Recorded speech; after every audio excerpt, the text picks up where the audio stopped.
Back to it. It's been a while, let's go.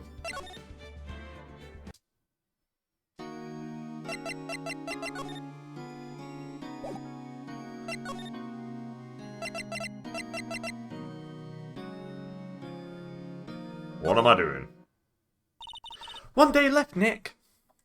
Yeah, I know. Well, no time to waste. Let's get going.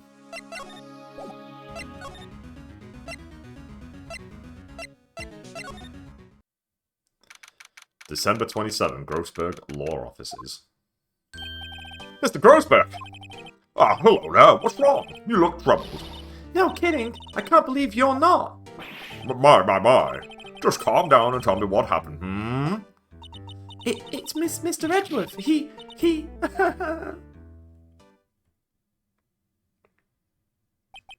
I see. So Edward dreamt he shot his own father. It's only a dream. Only a dream. I wonder. What? If that's the case, then why do you two look so troubled, hmm? Well... Also, consider this. Yogi quite clearly holds a deep grudge against Miles Edward. So deep, he'd want to frame him for murder. This leads me to surmise that Mr. Edward's dream was not a dream. It was real, as you imagined. Miles Edward threw the pistol to save his father. The pistol fired, and the deed was done. No! I don't believe it. Yogi was suspected of murder, and his career as a bailiff was irrevocably wrecked. Thus, he sought revenge on Miles Edward. This was his last chance, of course, with the statute of limitations so close. What do you know about Edward's father? He was a defense attorney without peer. It sounds trite, but it's true. Well, he may have had one peer now that I think about it. Your mentor, Mia Fey. My sister? Gregory Edgeworth was very disapproving of Mr. Von Karma's techniques. That's no surprise. Von Karma is an extreme man. Forged testimonies and evidence are nothing to him. The result, he has a perfect win record in court. To beat him, Gregory Edgeworth tried to call attention to his methods. And? He lost, and died in despair, as it were. I see. When Gregory Edgeworth was killed, the police called on a spirit medium. That was your mother, Misty Fey. I'm Gregory Edgeworth. I'm Gregory Edgeworth. I have been killed. The one who shot me was the bailiff, Yanni Yogi. Yet Yogi was found innocent. That's when my mother left us. Everyone called her a fraud. That's right. Everyone thought she was, you see. Yet, now that I think about it, it seems the one who lied was Gregory Edgeworth's ghost. Gregory Edgeworth must have known who shot him. I don't believe it. So you're saying he falsified his testimony? That Edgeworth's dad lied to protect his son? It's only a possibility, mind you, but a possibility nonetheless.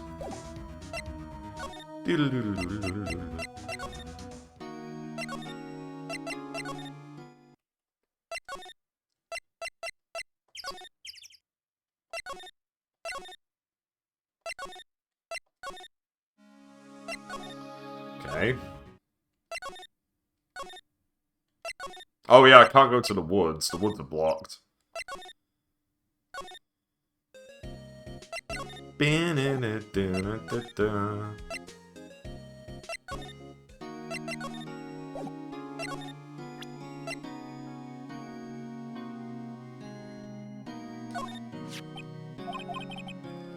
This came out of the safe in the shack where that boat rental caretaker lives. I see.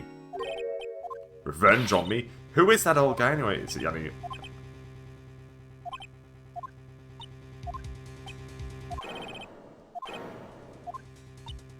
Okay, yeah, I provided this last time.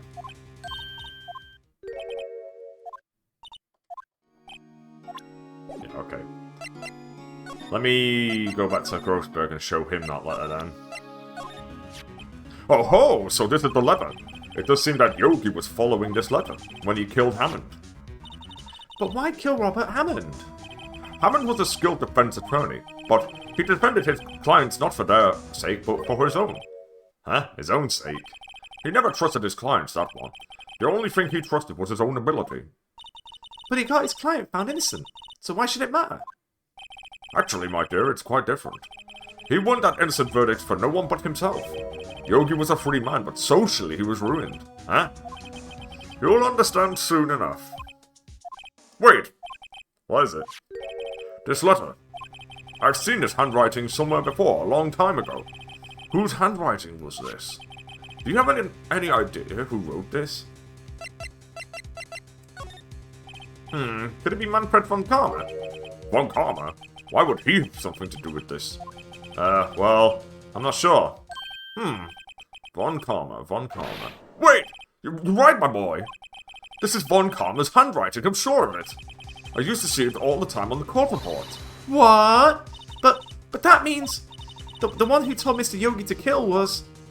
Correct. Manfred von Karma himself. What does this mean, then? Why would von Karma want to frame Edgeworth? If it truly was von Karma who wrote this letter, then he would know the truth. He would know that Miles Edgeworth had accidentally killed his own father. He'll say as much tomorrow in court, I should think. He'll press the point until the court finds Miles Edgeworth guilty. Oh no! But how could Von Karma know about Mr. Edgeworth's past like that? Even Mr. Edgeworth thought it was just a nightmare.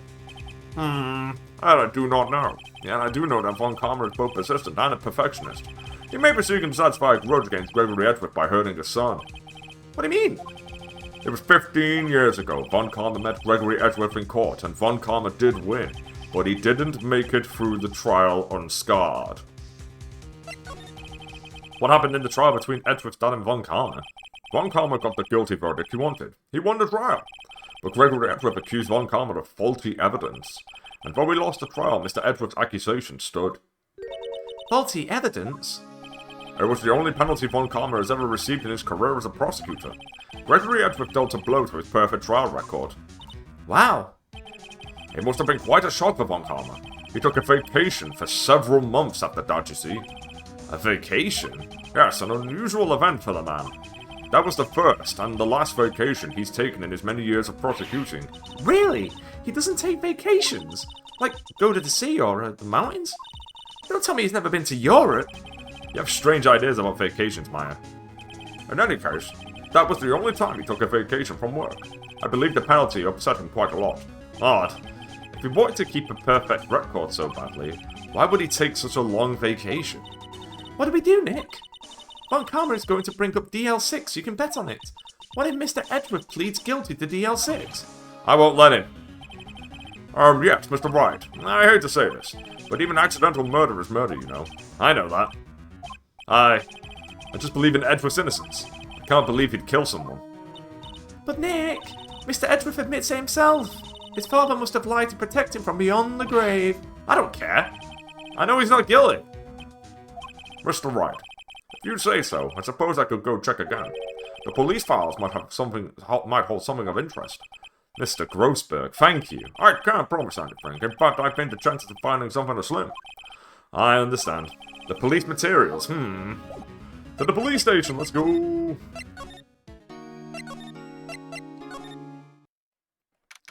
December 27, Police Department. Criminal Affairs. There's hardly anyone here. Everyone must be out looking for the old guy, Yogi. Ah, it's you. I don't think Gumshoe will be coming back today. He's staying out late looking for someone. Sounds like Detective Gumshoe is pounding the pavement for real. We were wondering if we could check out the records room again. Well, now I can't just have anyone wandering around in there, but I guess Mr. Von Karma is in there now anyway. You can go in as long as he's in there. Von Karma? Yeah, he just arrived actually. Von Karma's in the records room? Nick, let's hurry!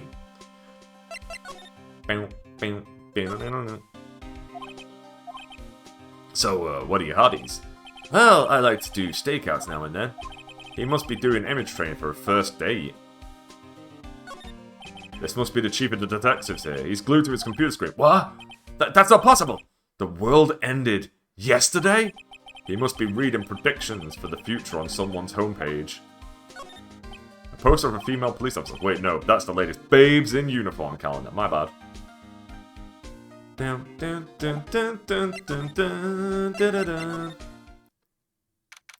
December 27, Police Department, Records Room. Dusty as always.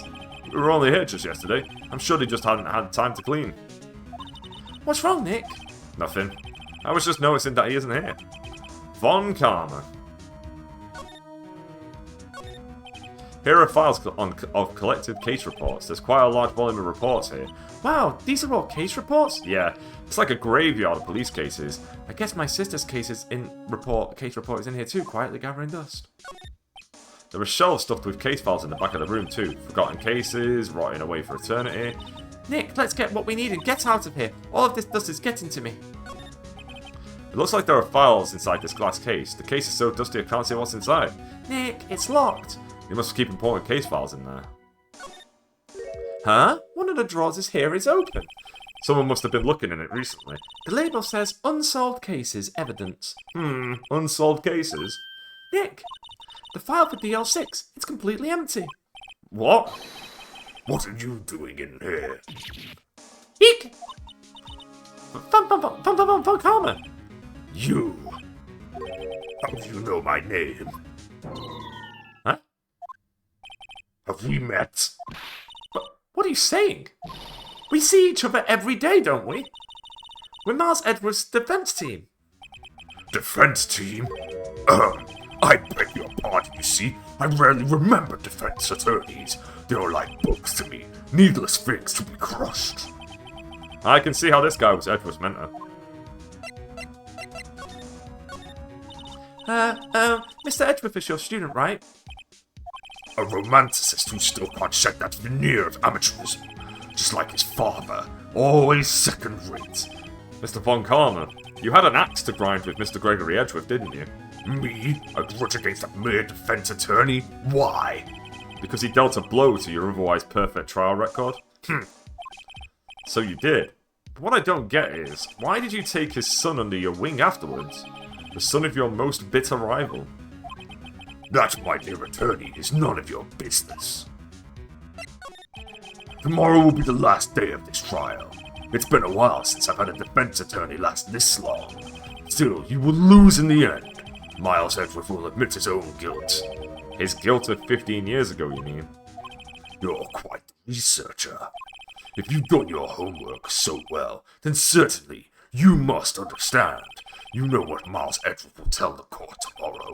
We were right. So Von Karma is going to bring up DL6 in court tomorrow.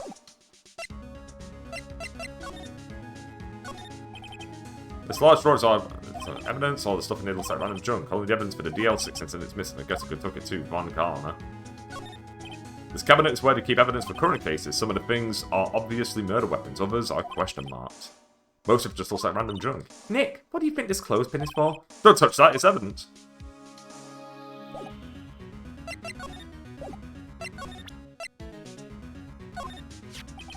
Mr. Von Karma, have a look at this. This was you, wasn't it?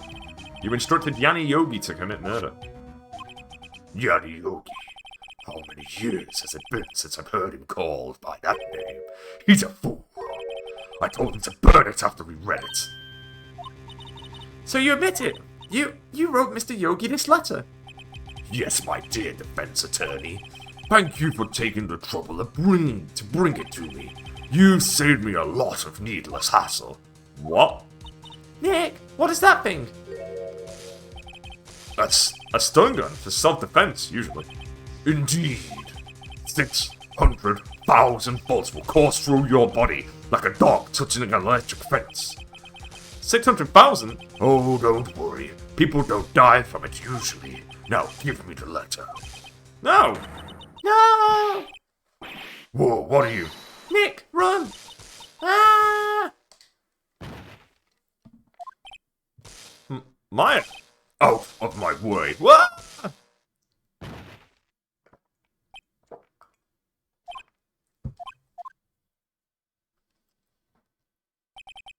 Ugh, he got us. The letter's gone, of course. And he took the DL6 evidence, all of it. Back to having no clues. Wait, Maya jumped first. Maya, is she okay? Maya? Maya, open your eyes. Maya! The letter, did he take it? Huh? Oh, yeah. Are you okay? I couldn't stop him. I jumped as fast as I could, but one shot from that thing knocked me out cold. I'm useless. I'm no good as a lawyer or a medium. I can't even call my sister. Not even now when we need her most.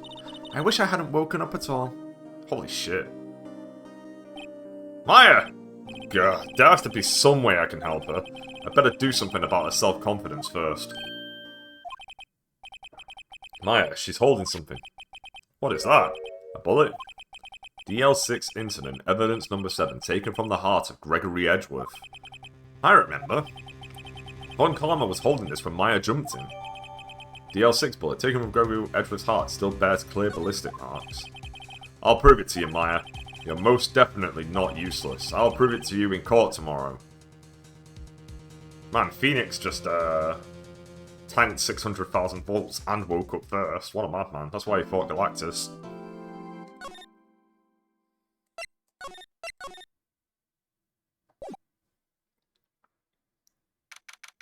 December 28, 9:51 AM, District Court, Defendant's Lobby number 2. This is it. Judgment Day. Today things are going to get settled at last. A lot of things. Wah! What's the big idea? Sorry, Nick. I only touched her shoulder. I guess the shock hasn't worn off from my running with the stun gun yesterday. Anyhow, today's the last day of the trial. Good luck, Nick. Yeah, thanks, Maya. Edgeworth is looking glum as always. I hope Von Karma doesn't push him too hard. Whoa! What are you doing? Sorry, I'm sorry. I just thought I'd cheer you up with a pat on the back. Maya, maybe you should go outside and discharge. Right, good idea. Try not to electrocute anyone on your way out. Whoa, pal! What's gone in on that girl? Detective Gumshoe. Morning, Mr. Edgeworth. Good morning.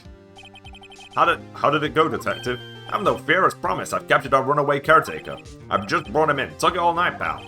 Thanks, Detective Gumshoe, you must be tired. Actually, after that shock, I got on the way and I feel pretty good. Yogi says he's forgotten his own name. But that has to be a lie. Why would he want revenge on Edgeworth if he couldn't remember his past? He does remember, and I'm gonna prove it.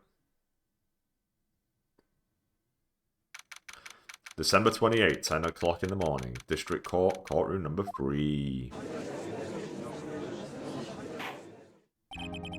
Court is now in session for the trial of Miles Edgeworth.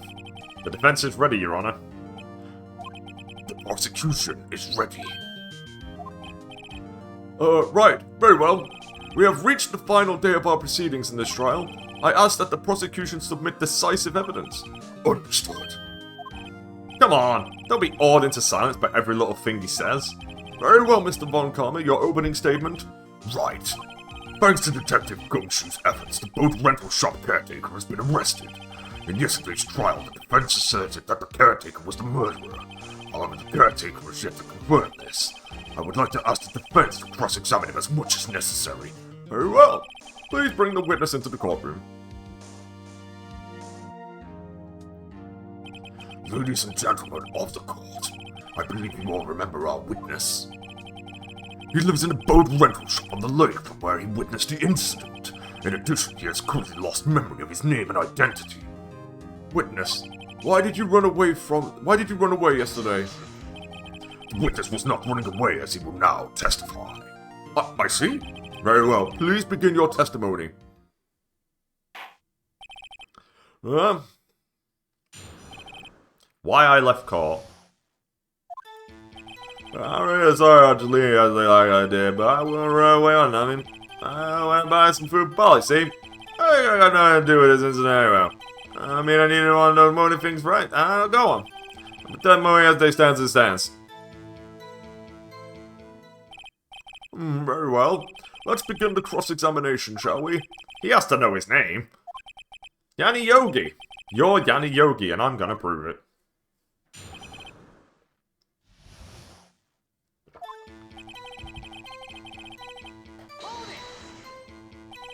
I call what you did running away, not just leaving. You heard Larry's testimony and realized you were in danger. Now, Mr. Wright, there's no need to rush to conclusions. As I said, the witness was not running away. Listen to the testimony. He sure seems relaxed. In fact, they both do, Von Karma and Yanni Yogi.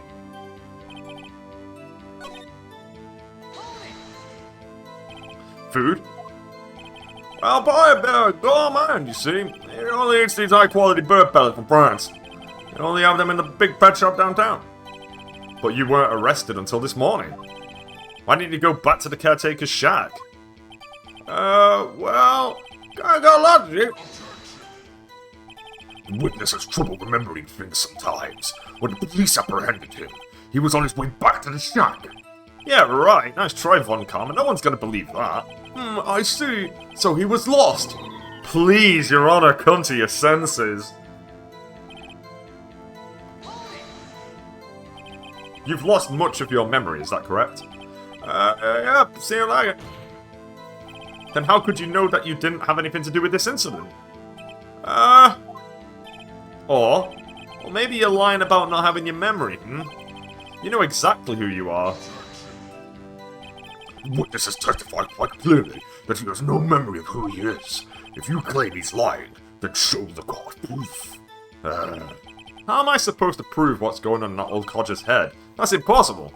I'm glad you've come to your senses, Mr. Wright. Very well, witness, please continue.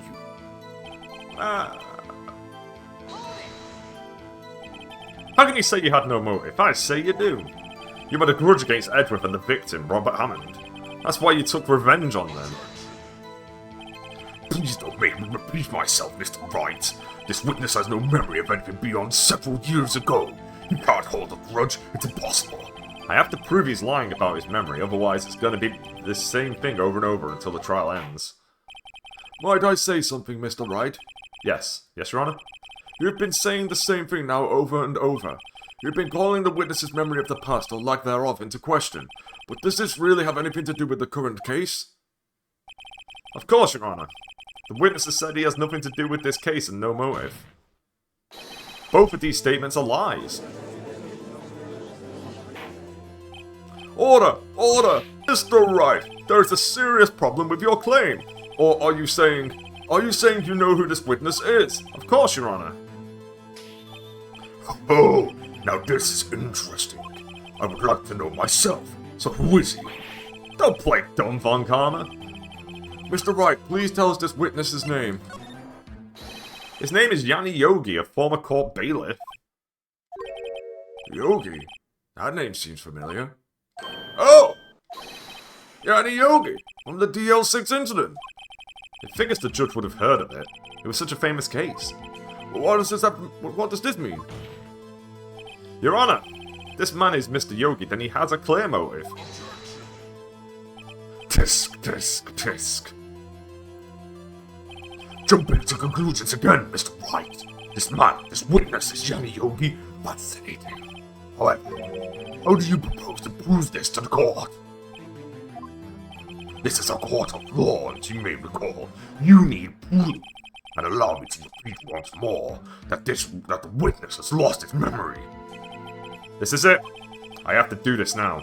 If I can't prove he's Yogi right here, right now, then I've got nowhere else to go. Nick, how are you going to prove it? How are you going to prove that he's Yanni Yogi? It's okay. It's actually quite simple. Your Honor, please take this man's fingerprints. Then we'll compare them to the fingerprints on file for Yanni Yogi 15 years ago. I see. That makes sense. Tisk, tisk, tisk. Huh? I'm so very, very sorry, Mr. Wright. Why? The witness has no fingerprints. What? What? No fingerprints? Before I went to take a word to the chemical plant. I burned my fingers working with the stuff. Yep. What? Yogi, you sneak! You burned your fingerprints off to hide your past? Well, if the witness has no fingerprints, I guess we will not be able to prove his identity. No! Tisk, tisk, tisk. Well, what will you do, Mr. Wright? It seems that the case has been decided, no? No! I know what happened. I know everything. I just can't prove it. But no, I can't let it end like this. I can't lose. There has to be another way. There is no one who can testify as to who this witness is. No one! Nick, what are we gonna do? I didn't even consider that he might have erased his fingerprints. What do I do? Tisk. Well, Mr. Wright, perhaps you'd like to cross-examine his parrot for a little comic relief, hmm? Yeah, very funny. You're a sore winner, Von Karma. Wait a second. Cross-examine his parrot? What is it, Nick? No, you're not going to. Your Honor? The defense would like to take Mr. Von Karma up on his proposal. Take Mr. Von Karma up? On my proposal? Exactly, Your Honor. I would like to cross-examine the witness's pet parrot.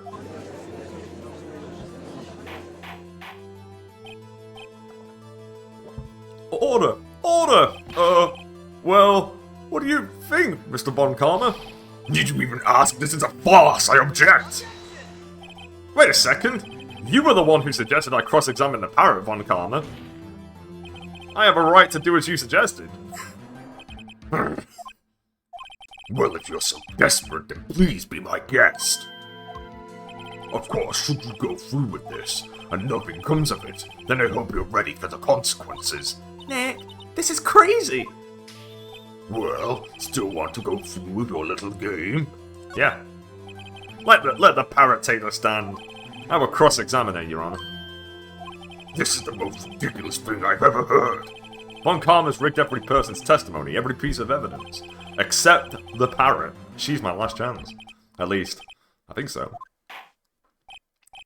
Bailiff, bring in the parrot.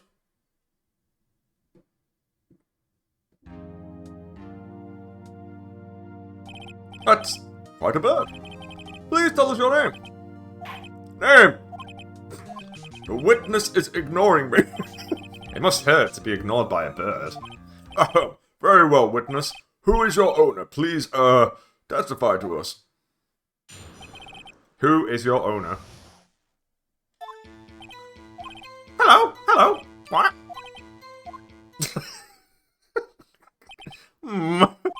Only the most concise testimony we've had so far. Very well, begin your cross-examination. Right. What are you gonna do, Nick? I don't know. What do we do, Maya? Well,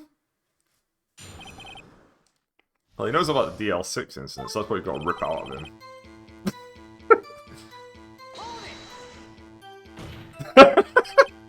Witness, you can't just say hello and expect us to get anywhere. I want you to testify. Maya, you talk to her. Right, what do I say?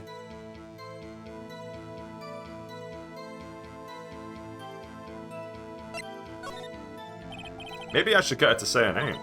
Polly, what's your name? Polly, Squat! Mr. Wright, I think we've established that this parrot's name is Polly. Does this have anything to do with her owner's identity?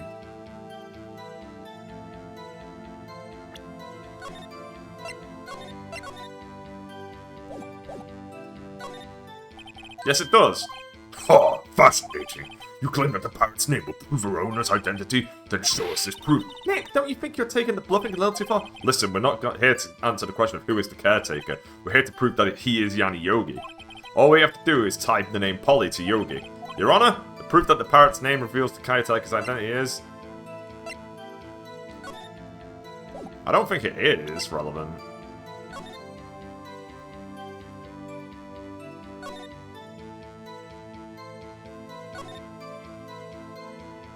Oh yeah, haha. The DL6 case file? That's quite a large file you have there. Which page is this proof on then? Show us or stop wasting our time. Very well. Mr. Wright, please show us the page. Where in this file is the information connected to this parrot's name? What page was it? That's supposed to be page 1, 2, or 3. It's not case summary. Suspect data. There we go. It's on the suspect data page. This page has all the information about Yanni Yogi. Right after he was arrested, his fiancée committed suicide, see? Indeed it does say that, yes. What was his fiancée's name? Polly Jenkins. Polly! Exactly, Your Honor. He wanted to remember the name of his fiancée who had committed suicide. That's why he named his parrot after her. I see. I guess that is possible. Bah, a mere coincidence, that's all. My granddaughter has a dog she calls Phoenix. Well, Mr. Phoenix Wright, does this make you my granddaughter's fiancé? She's only 7 years old! Indeed. Alone it is a little weak for evidence in a murder trial. We would need some other corroborating evidence. Where am I gonna find that? Nick, we're getting closer. One more. If we could just get one more piece of evidence. Right, but what? Very well, witness. You may continue. ... Do I have to press it again?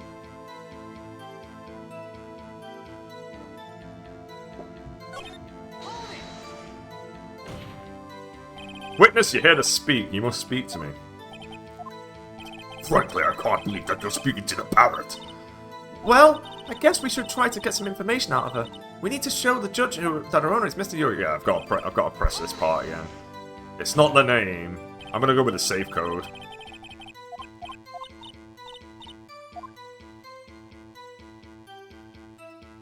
Let's try that. As I recall, 2 days ago. Polly, have we forgotten something? What? Don't forget DL6, Squawk! If I can get Polly to say that here, that will prove that the caretaker had something to do with DL6. Polly, have we forgotten something? Hello? What? That's not what you're supposed to say. Forgot? Something we forgot? Hello? What? Uh-oh, it's not working, Nick. She won't say it. This is ridiculous. Why won't she say it? Tisk. Something the matter, Mr. Wright? Wait. Don't tell me Von Karma expected this. He couldn't have retrained the parrot, could he? Did he train her not to respond when we asked if we'd forgotten anything?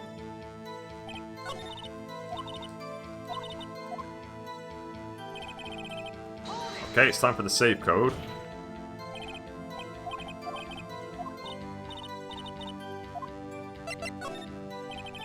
Maybe I'll get her to say the number of that safe. Huh? The safe? Why? Let's just try to get her to say anything, okay? Polly, what was the number to the safe in the shack? 1228. 1228. My, what a reckless parrot. Well, Mr. Wright, you aren't claiming that this number has something to do with the caretaker. It does. It's the day of the incident. Actually, it does. That's why I had to say it. Ha! Ridiculous. How can the number to a safe tell us who the caretaker is? Show us your proof. What could possibly link this number to the caretaker's true identity?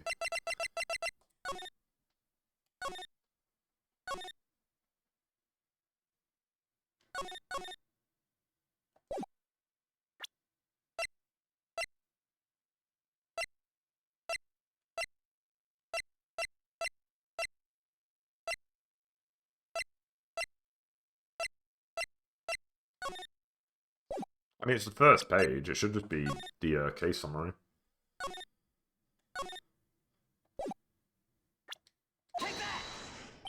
The DL6 case file.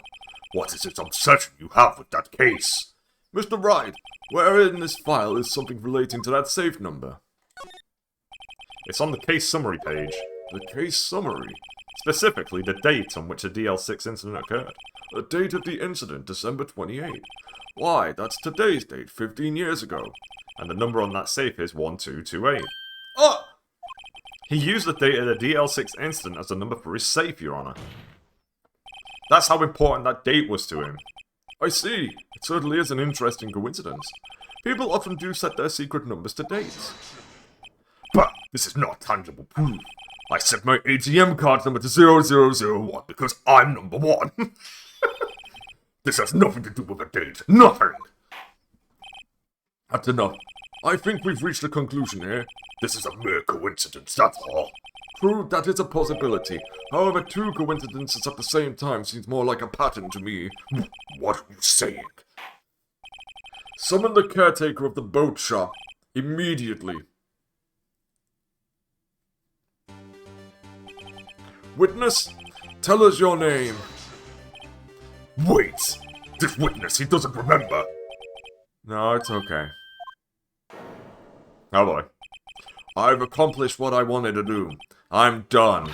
Nick, he looks totally different. This is the real Yogi, I think, finally. He's been acting feeble to hide his true identity. Acting for 15 years. Well, let me ask you again. Please state your name for the court. My name is Yanni Yogi. 15 years ago, I served as a bailiff in this very court. Order! Order! Yanni Yogi. So was it you who killed Robert Hammond? And tried to frame Miles Edgeworth for his death? Yes, it was me. I did it. They put me on the witness stand 15 years ago. Robert Hammond. He said I was mentally unsound. He told me it would make me innocent, get me off the hook. So I pretended to have brain damage. I was innocent, really, but he didn't believe me. We won the trial, but I lost everything. I lost my job, my fiancée, my social standing. Then this year, 15 years later, a package arrived. It was a letter and a pistol. The plan was written out in careful detail. It was a plan for me to take my revenge on the people who ruined my life. I didn't care who had sent it. I thought this was my chance after 15 years. This was it. Finally a chance to have my revenge on Robert Hammond and Miles Edgeworth. I have no regrets. Wait a moment. Revenge? Against Miles Edgeworth? What do you mean? I'm not at liberty to speak on that matter. Why don't you ask Mr. Edgeworth yourself? Anyway, I admit it. I was the one who killed Robert Hammond.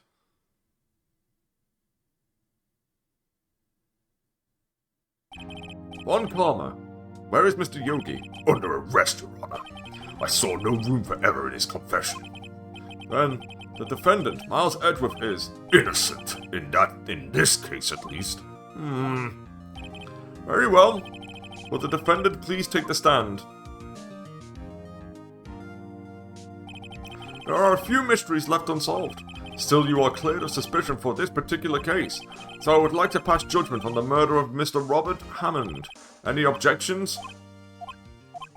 I don't believe it. Why isn't Von Karma saying anything? Very well.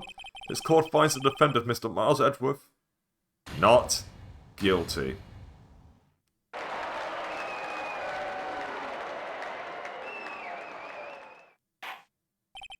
That is all. This court is adjourned.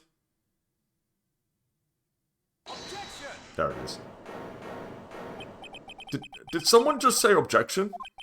It wasn't Von Karma. But that means... no... Edgeworth! Your Honor, I object to your judgment. What do you mean? I'm not innocent at all. As we have heard, Yanni Yogi killed Robert Hammond in revenge. But revenge for what? Nick! Edgeworth is trying to confess. He's gonna say he's guilty. He's going to tell them that he was the murderer in the DL6 incident. He's going to tell them he killed his own dad. Uh-oh, what do I do?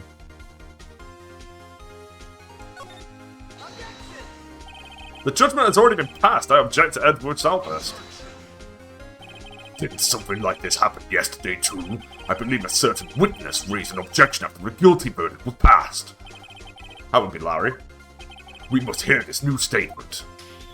We must hear Miles Edgeworth. He's right. We have a duty to hear Mr. Edgeworth out. For 15 years, I have had a recurring dream, a nightmare. It's only a nightmare. That's what I told myself. But now I know it wasn't a dream. Yanni Yogi wasn't the killer. You mean, in the incident where your father died? From the distance of the shot, it wasn't suicide either. Everything was as clear as day. The murderer, the criminal in the DL6 incident, it was me. Your Honor, I confess my guilt. I am guilty for DL6, the statute of limitations of which ends today. The culprit is me. Order! Order! This is certainly unexpected. The defendant declared innocent is confessing to a different crime. A crime for which the statute of limitations runs out today. I'm not really sure how I should deal with this. Well, it's obvious. We hold a trial right here, right now. We tried this man for his crime 15 years ago. I think I would like to take a 5-minute recess. During this time, I will consider the appropriate course of action to take. Court is adjourned. December 28, 2:24 PM, District Court, Defendant Lobby Number 2. I'm sorry, Wright. I just wasted all of your efforts. Yeah, you did. Mr. Redworth, I just don't believe it, sir. I mean, you kill your dad? I didn't want to believe it myself, Detective, but it's the truth. I deserve to be punished. Murder is murder no matter what the circumstances. This is crazy! Just crazy! Nick, what are you doing? Huh? Oh. I was just reading through the court record once more. I'm getting my case ready. Your case? For what? Huh? Isn't it obvious? I'm gonna prove that Miles Edgeworth is innocent. What are you talking about, pal? He just admitted to it. He confessed that he did it. In court. I'm sorry, Edgeworth, but I don't believe your nightmare. What? It's just a dream. It's not real. The truth is right here in this court record. In any case, tighten your belts. The real fight is just beginning. I'll prove you're innocent. Trust me. Right. December 28, 2:30 PM, District Court, Courtroom Number 3. Now then, I would like to resume our trial. Judge, Miles Edgeworth has admitted his own guilt. He has confessed his crime. Let us begin by hearing his testimony. Then, vote pointless, let the defense do their cross-examining. The statute of limitations on the DO6 incident runs out today. Though it's unconventional for me, I'd like to run this one by the book. I see. Does the defense have any objections? I do, several, but not yet. No, Your Honor. Von Karma, you knew this was gonna happen from the very beginning, didn't you? Very well. Will Miles Edgeworth take the stand? Will the witness state his name and profession? Miles Edgeworth. I am a prosecuting attorney. Mr. Edgeworth, 15 years ago you mistakenly killed your father, Gregory Edgeworth. Is this correct? It is correct. Then testify about this matter to the court. When Edgeworth was telling me about his dream yesterday, I noticed something. One detail didn't quite fit. That will be the key, but only if I can get it to work. Please, please. The DL6 incident. That day, I had gone to the courtroom to observe one of my father's trials. As we went to leave, an earthquake struck, trapping us in the elevator. My father and Mr. Yogi lost their composure and began to argue. Just then, something heavy fell at my feet. I picked it up and threw it at Mr. Yogi. I wanted them to stop fighting. A moment later, there was a single gunshot and then a scream. It was a terrible scream. I remember it to this day. That's all. And until now you thought this memory was a dream? We were stuck in that elevator for 5 hours. The oxygen in the elevator ran out and I lost my memory of the events. Bah! The same claim Mr. Yogi has made. Very well. Mr. Wright, your cross-examination, please. Yes, Your Honor.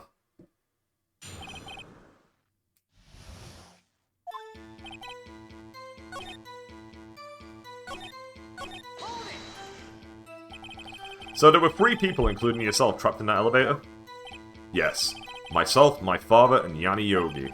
We were fine at first, but then as time passed and no one came to help.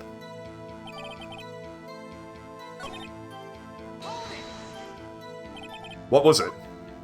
A pistol. I assume it was the bailiff Yanni Yogi's. The safety must have come off when it fell from his holster.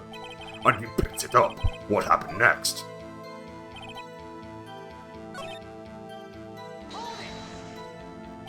The gun fired once? Yes. I think, after I threw it, I lost consciousness. Since then, they've echoed in my head every day. That gunshot and that horrible scream. The scream? To this day? Yes, I can practically hear it now. I doubt I will ever forget that scream as long as I live. There it is. One part of that testimony clearly contradicts the evidence. But I don't know what it means. I better find out and quick.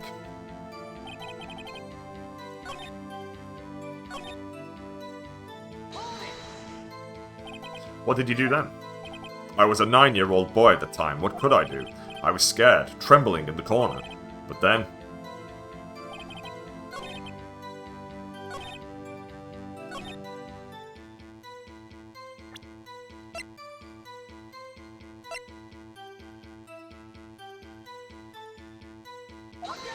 No, it's not that. I just pressed triangle by accident. That was my fault. The bullet wound, there's a gunshot that goes through the window.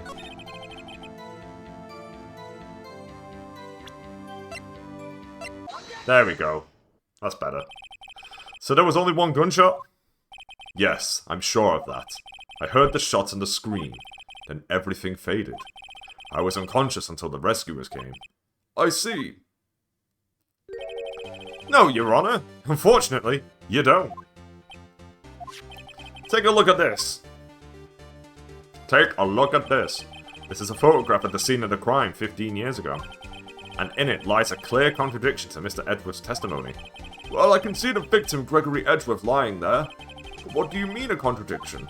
Just as I thought, the judge is clueless, as always. Show the judge the contradiction in the photo. Will do. Right here, baby. As should be obvious that the contradiction is here. I see a bullet hole in the door. Your Honor, Miles Edgeworth testifies there was only one gunshot. However, according to this photograph, not one but two shots were fired. One shot hit the victim, the other hit the elevator door. I ask you then, why did Miles Edgeworth only hear one gunshot?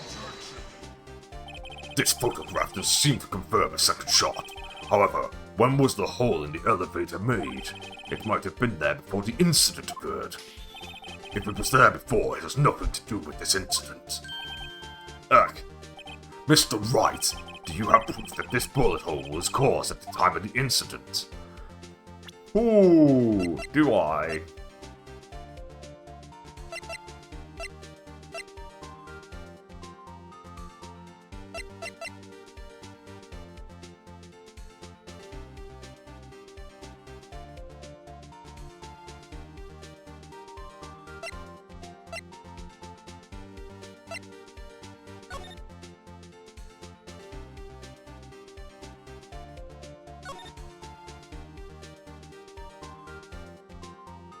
The murder weapon was fired twice. Yeah, I think I do. Your Honor, I think I will be able to show you proof. What? Impossible. Oh no, Mr. Von Karma, save your surprise for after you've seen the evidence. Very well, Mr. Wright. Show us your proof. What do you have that proves the bullet hole in the door was related to this incident? It's this, but I'm probably going to get asked which page. The victim data. Your Honor, the answer is in this file. You do enjoy dragging out that file, don't you? I don't accept this evidence unless you can tell what page it's on. Which page shows the link between this bullet hole and the DL6 incident. Look at the victim data in this file. It says it quite plainly. The murder weapon was fired twice. Miles Edgeworth only heard one gunshot, yet the murder weapon was fired twice. Order! Order! Mr. Wright, what are you driving at? It's simple, Your Honor. At the time of the incident, two shots were fired. One went into Gregory Edgeworth's heart. The other hit the elevator door. Remember that the defendant lost consciousness after the shot he fired rang out. In conclusion, we must agree that the second shot was fired by someone else. Mr. Wright! But who could that someone else be? The murderer, of course! I knew I should have stepped in before your wild fantasies got out of hand. Mr. Wright, look once more at the DL6 incident case file. Look closely. Try the case summary page. The case summary? That's on page 1. Look what is written there. Not a single clue was found on the scene. If the pistol had indeed been fired 2 times, then the other bullet would have been discovered on the scene. He does have a point. That second bullet has never been found. Why? Because the second bullet does not exist. The bullet that claimed Gregory Edwards' life was the one fired by his own son. That is the proof of this matter. The whole truth. It was undoubtedly something else that made that bullet hole in the door. Order! I will have order! Mr. Wright has proven one thing to us quite clearly, that the murder weapon was fired twice at the time of the incident. However, As Mr. Von Kahn says, the second bullet fired was not found. It is highly unlikely that the police merely overlooked the second bullet. So, all we have is the single bullet fired. I'm afraid I have to discount the defense's claims. Tisk. I praise the judge for his wisdom in this matter. Gah! How did this happen? I don't believe that the second bullet didn't exist. Was I wrong? Have I been wrong about this whole incident? What are you doing, Nick? Why aren't you raising an objection? I'm sorry, Maya. What? It looks like I was wrong. Nick? If the second bullet wasn't there, then all my conjectures are for nothing. No. But you said you'd do it, Nick. You said you'd get Edgeworth declared innocent. I'm sorry. It's just when I saw the photograph, I thought that 2 shots had been fired. I was so certain of it. I thought I'd won. I thought there was another person, someone else who fired the killing shot, but now, I was wrong to think it could be that simple. This case has stood unsolved for 15 years. Nick! Well, it seems we have finally cleared up this incident. Only 1 bullet was found at the scene of the crime. That shot was fired by Miles Edgeworth. Precisely. I would like to ask one thing of Miles Edgeworth before passing my verdict. Have you been paying attention to the trial so far? Yes, Your Honor. Do you have any objections? No. No, I do not. So you killed your father, though that was not your intention? Yes, I did. Oh no. He's accepted the guilt. Very well. The statute of limitations on the murder of Gregory Edgeworth runs out today. Therefore, I must pronounce a verdict on the defender today right here. Right now. Indeed. Does anyone have any objections? I've been here before. It's just like my first day in court. There are so many things I know I should be saying, but my mind's gone blank. I can't find the words. Mr. Wright! I always have them. Your Honor! I object. Tisk. Mr. Wright, on what grounds do you object, Ugh. Nick? I don't know. His case is perfect. Oh no. Gah! It must exist. The second bullet. What? What did you say? Nothing. The second bullet must exist. But where? Someone took it. It seems waiting is not going to produce us any answers from Mr. Wright. Wait, Your Honor. The second bullet. It existed. What? But we've just heard proof that it did not exist. I realise that, Your Honor. I'm really grasping here. It's just... someone took it from the scene of the crime. That's what happened. But who? The murderer? The murderer? Then tell us, just who is this murderer? I'm still thinking about that one. So the criminal took the second bullet, but why? Huh? First of all, how would they have found it? It's not easy to find a stray bullet, Mr. Wright. Was there some pressing need for the murderer to search for that bullet?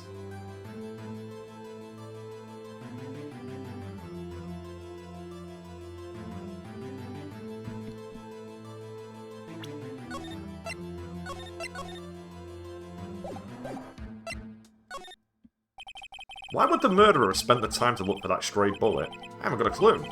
What's wrong, Mr. Wright? The murderer had no reason to take that bullet. You don't want to admit it, but it's true. Ugh. Had to take it. Had to take it. The murderer? What's that mean? You're thinking too normal. Think crazy. Don't think why the bullet was taken. Think why the bullet had to be taken. Mr. Wright? Yes, Your Honor. I have no idea what I'm doing. Well, the murderer had no intention of taking the bullet from the scene. But, the murderer had to take the bullet. Had to, Mr. Wright. What do you mean? Well, for instance... For instance, what? Maybe the bullet, hit the murderer. The bullet hit the murderer? Just saying, for instance. I mean, if it hit you, you would have to take it with you, wouldn't you? It's not like you could perform surgery right there. You know? Wait a second. I was just talking off the top of my head, but what if that's really what happened? Let me get this straight. So at the time of the murderer himself was shot, and they left with the second bullet still inside of them? Thus leaving only one bullet at the scene of the crime? Yeah.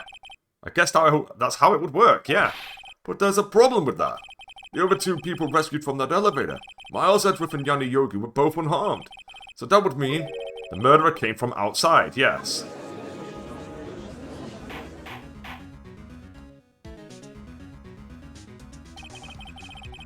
The two men fight inside the elevator. Trying to stop them, the boy picks up the pistol at his feet and throws it. The pistol discharges and the bullet goes through the elevator door and hits the murderer outside. The boy loses consciousness.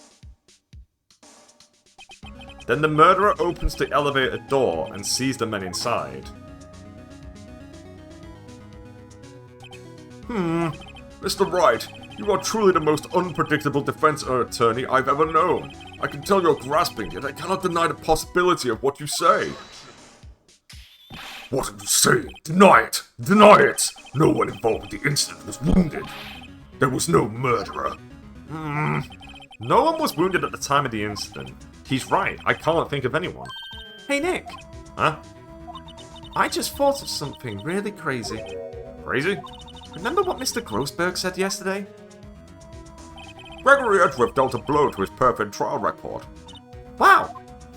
It must have been quite a shock for Von Karma. He took a vacation for several months after that, you see. Yes, an unusual event for the man. That was the first and last vacation he's taken in many years prosecuting. What if Von Karma didn't take that vacation because of the shot? But took it because he was injured? Which would mean It could only mean one thing. he was the murderer in the DL6 incident. He was the man who shot Gregory Edgeworth. It was Von Karma. Oh man. Something wrong, Mr. Wright? You seem dazed. No, Your Honor. Well, you have indicated the possibility that the murderer came from outside. Can you give us the name of your suspect? Uh-oh. Should I come out and say it now? Your Honor, there is a suspect. One lone suspect. Well, this is certainly interesting news. Very well, Mr. Wright. Who is your suspect? My hands are shaking. For what? Von Karma? Von Karma?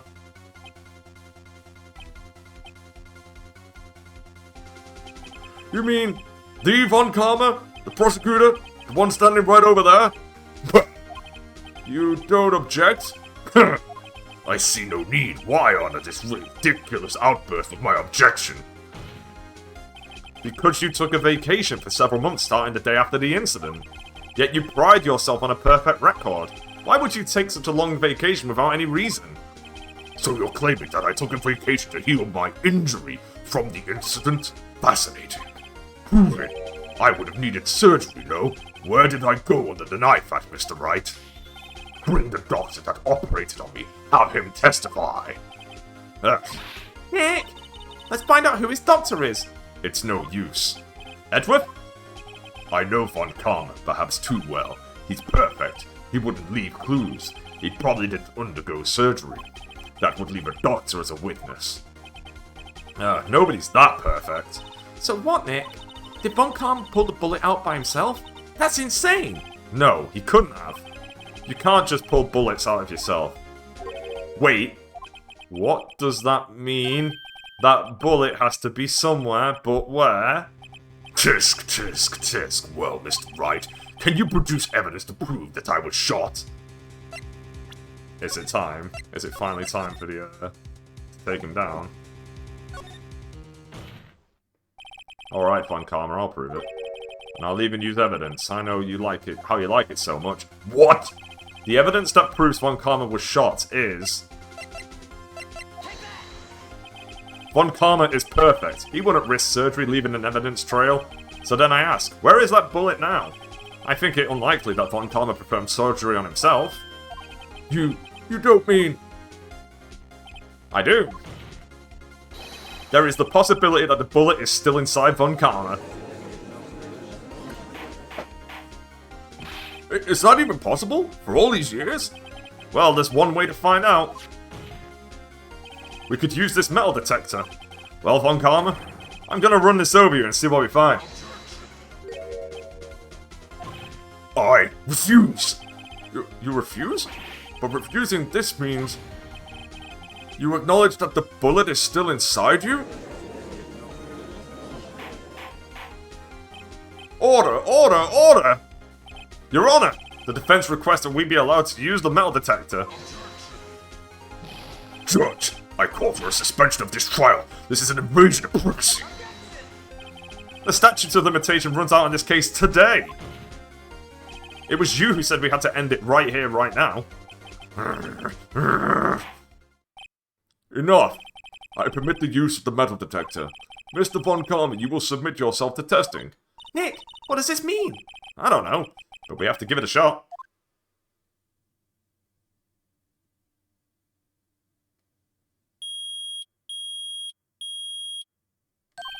It reacted. Something's inside his right shoulder. The bullet.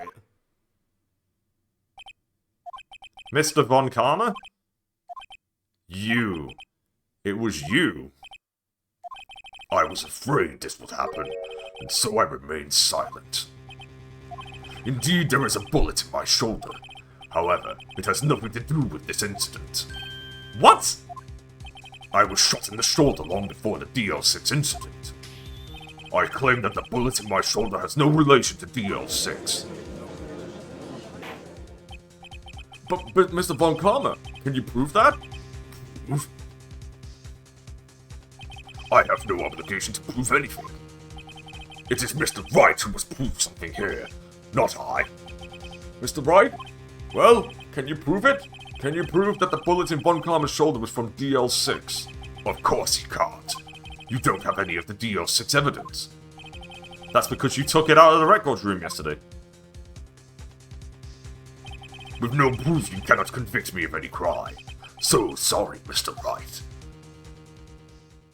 No, I'm the one who's sorry, Mr. Von Karma. What? You were close, one day away from freedom. But you see, I have proof. What? Who would have thought you would dig your own grave trying to convict Edgeworth? I can link that bullet in your shoulder to the DL6 incident. And here's my final proof.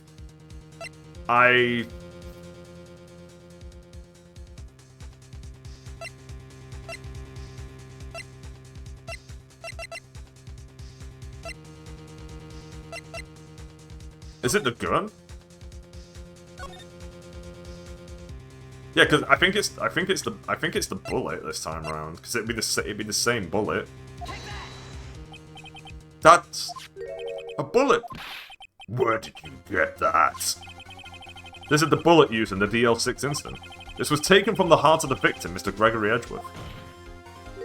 The bullet is preserved quite nicely with all the ballistic markings intact. Ballistic markings?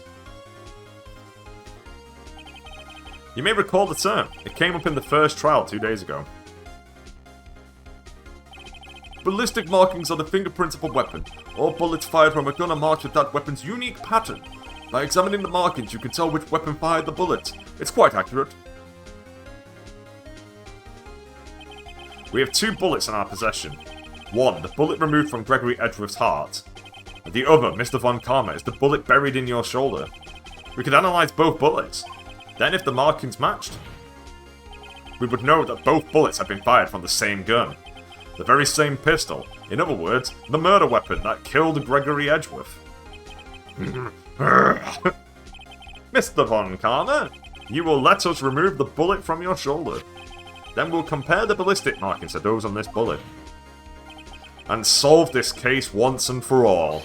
No, Mr. Von Karma?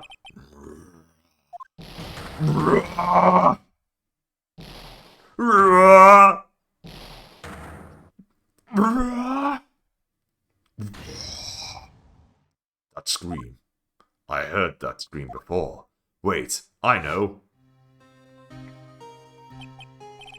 Help, I can't breathe. Quiet, I said quiet. You're not making this any easier. Stop breathing my air.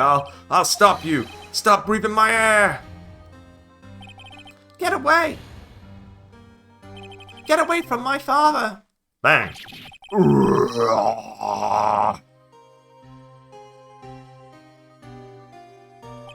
It's that scream I heard in the elevator 15 years ago. Von Karma, it was you who screamed. Mr. Von Karma? Edgeworth, only you would dare defy me. So it was you. You and your father are my curse. Your father shamed me with a penalty on my record, and you left a scar on my shoulder that would never fade. I'll bury you. I'll bury you with my bare hands. Death, death. 15 years earlier. Chief Prosecutor, I am sorry. Von Karma, it's not like you to make this kind of error. I never would have thought that Edgeworth would be the one to catch you. I was careless. I'm sorry, but you will have to be penalized. I've covered for you in the past, but not this time. Edgeworth. It was a shock like none I'd ever known. Me? Penalized? It took hours for me to regain my composure. Suddenly I found myself in the darkness. I was in the court records room. I must have wandered in there without thinking where I was going. The room was pitch black. The lights must have gone out. I went out into the hall and felt my way to the elevator. I pressed the button, but nothing happened. Then, there was a noise. I was in pain. A horrible burning pain in my shoulder. Just then the lights came back on. The elevator door opened before my eyes. I saw 3 people inside, all lying unconscious from oxygen deprivation. Much to my surprise, a pistol lay at my feet. I knew then it was destiny.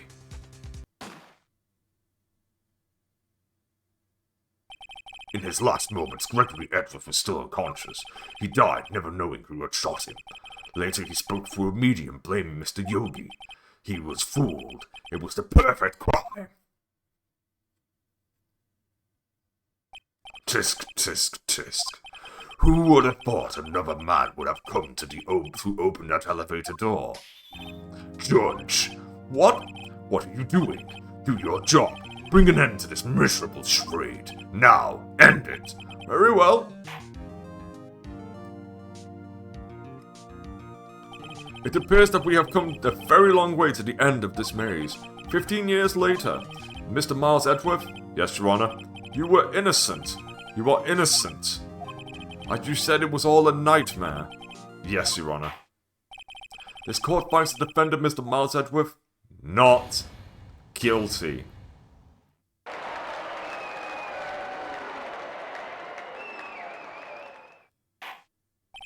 That is all. This court is adjourned.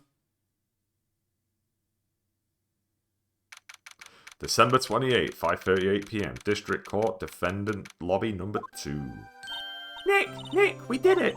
Did you see his face? Von Karma looked even paler than usual. He's pretending to be all cool, but inside you crushed him, Nick. Crushed! I gotta say, I'm impressed. Huh. It was pretty close, though. I was sure we'd had it. I know, I was on the verge of tears the whole time myself. But now it's all just a good memory. So it's finally over, Edgeworth. Right. Yeah? I'm not sure how to say this. I know, try thank you. I see. Thank you, Wright. You're welcome. I think you could have done better than that. Sorry. I'm not good at this sort of thing. You got a lot to learn, Edgeworth. She's got you there. Whoa! Amazing, pal. You pulled through just like I thought you would. I'll never forget this. I owe you, pal, and tonight let's party. Dinner's on me. Yeah, my salary went down a bit this month. But who cares? See, Mr. Edgeworth? You should take a lesson from Detective Gumshoe. That's how you say thank you. I see. Whoop. I feel foolish. Don't worry. Take it a little at a time. You'll get used to it. It's been 15 years since I've seen Edgeworth this unguarded. Hey, y'all. Lotta. Y'all were great in there. Thank you. Yo, Edgeworth, congrats. Thank y'all very much. I knew you were innocent from the start, of course. Just look at you. You wouldn't stick your hand in the cookie jar even if no one was there. You were the witness on the first day of the trial, weren't you? Yeah, well, let bygones be bygones, eh? Speaking of which, what are you going to do now, Lotta? Who, me? Oh, I went back to college. I gave up trying to be an investigative photographer pretty quick. Really? That's too bad. Huh? Isn't that the hot dog guy from the park? Huh? It's over, Nick. My life is over. Why is a sad face, Larry? What happened now? Oh, Nick. I'm not long for this world. You don't look sick. It's Fiancé. She's gonna live in Paris. Paris, Nick. She's leaving me behind. Should have seen that coming. Yo, Edgy. There you are. Yes. Here I am. Congrats, Edgy. Here, a little gift from me in celebration. Celebration? That's unusual for you. Hey, Harry Butts. You come along too tonight. My treat, pal. Huh? Thanks. Looking forward to it. Yo, Nick. That's the suit that questioned me. When he says treat, that's not police talk for person food, right? Right? I think you'll be fine, Larry. Right. Yeah? What's up? That envelope that Larry gave me. It's got money in it. Well, yeah, that's not that strange. People give money away to celebrate sometimes. It's $38, right? Huh, what a weird amount. I mean, it's not a little, but it's not a lot either. $38 exactly. Nick! Wasn't that exactly the amount of lunch money that was stolen from Mr. Edgeworth in school? $38? No. No! Larry, it was you! What are you so surprised about, right? Huh? Larry was absent that day from school, right? But that doesn't automatically rule him out as a suspect. What? Think back to that day 15 years ago. Larry took the day off, but he was bored, so he came into school anyway. Then he saw the money lying there, and the rest is history. I never was good at history, huh? Edgeworth, you didn't know, did you? I suspected. I just couldn't picture Larry protecting you like he did that day. Everyone else was saying you did it. The whole class was against you, remember? Yeah, too well. Right, you may not know this, but we used to have a saying back in school. When something smells, it's usually the butts. I know. Really, Wright, I'm surprised you didn't figure it out. Well, this sure is an unexpected turn of events, eh? Edgeworth. You should have told me. Now, Nick, it was 15 years ago. Don't you think the statute of limitations has run out, Mr. Edgeworth? I'd say so, yes. There you have it. Where does that leave me? I became a defense attorney because of what you two did. Well, you have always been something of an insufferable emotionalist. Yeah, and you get worked up too easily, too. Death! The death sentence for both of you. Man, if only I'd known I'd become a prosecutor. The same goes for me, only the other way around. For the longest time, I thought that I might have killed my own father. I thought I might be a criminal. I became a prosecutor in part to punish myself. If I had known the truth, I might have become a defense attorney after all. Edgeworth, want to switch, right? Hey, y'all. Line up, I'll take a photo. Hey, photo time, let's go. And after that, dinner's on me. Detective Gumshoe took us out on the town that night. We celebrated Edgeworth's newfound freedom, even though Edgeworth himself was still in detention. So Edgeworth just didn't even come with us. Okay. December 29th, 5:02 AM, Wright & Co. Law Offices. Whoa! I went a little overboard yesterday. My head hurts. Huh? It's still only 5 o'clock. Maybe I should go back to sleep. Dude, Phoenix Wright getting drunk? What's this? A letter? Good morning, Nick. You were really impressive yesterday. Seeing you, it made me think about what I'm doing here. I'm a spirit medium, in training of course. I wanted to help Mr. Edgeworth too. I wanted to help you, but I couldn't. I was useless, so I've decided to go back to my training. I'll become a full-fledged spirit medium for starters. I couldn't say it to his face, so I left this letter. Goodbye, Nick. Goodbye? What time is it? Gah! The first trains for the mountains have already left. To the station.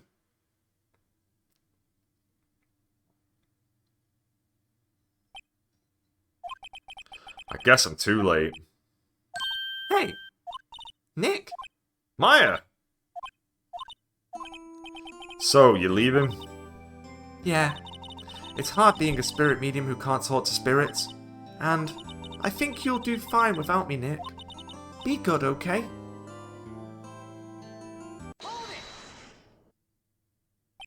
Wait! What? I never could have saved Edgeworth without your help. Huh? On the last day of the trial, I heard her. I heard Mia's voice. You heard my sister? Yeah, only her voice, but still. It was at the very end when I thought we'd lost everything. Well, that's my sister for you. Detective Gumshoe helped and Mr. Grossberg and even Larry. I'm the only one who couldn't help. I was useless, Nick. But you were the one who stopped Von Karma, Maya. Huh? I didn't do anything.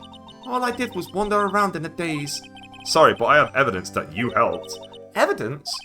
Show Maya some evidence to cheer her up. She grabbed the bullet. A bullet? Von Karma was convinced he had taken all the evidence pertaining to DL6, but you were the one who rescued the last piece of evidence we needed. This was the bullet that put an end to Von Karma. And you were the one who gave it to me. Nick, Thanks, Maya. I couldn't have done it without you. I'll be back soon. Huh? I'm going to complete my training and come back. Okay. I'll be waiting. Of course you will. You can't run that office by yourself. You're hopeless. I don't know about that. So, this is it. See you soon, Maya.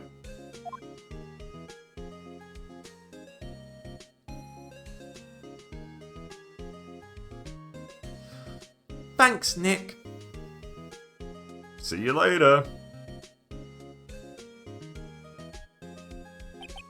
And so my story ends. Time to turn a new page and say goodbye to the novice defense attorney that I once was. Now a new story begins. With the same old crazy cast of characters. Ha! Don't think you've graduated yet, amateur. Mr. Wright, perhaps you'd like to rethink that claim? Yes, Your Honor. Uh-oh, I got a bad feeling about this.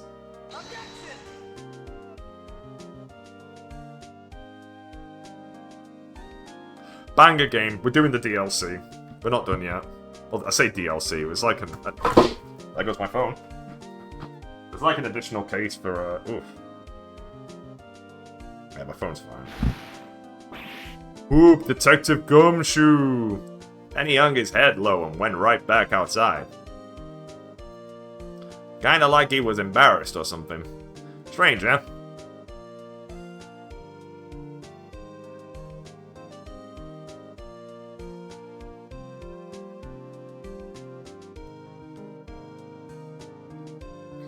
Huh? Nick? Nah, I haven't seen him lately. Who, me? I've been working at a cheese shop. That Missy's a nice lady, but she's not exactly what you call a cheap dame. Huh? Oh, she's in Hawaii right now, yeah. Is that Miss... No. I know he's in the... I know Larry's in the second game. I don't know whether he's in that case. Is that a name? Is it? Who? Right. Yeah, I remember him. I hear he's been busy lately. You know, not to ring at my own bell, but I sort of taught him everything he knows. I'm sure he's grateful.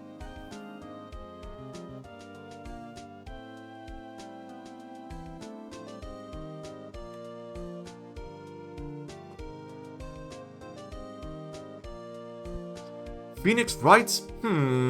Ah, the defense attorney for whom I wrote that affidavit for, yes. Oh, you should know I've taken over management of the Gatewater Hotel recently. Should you be in the area, please stop by. How did the bellboy take over the whole fucking hotel? That's a madman for you.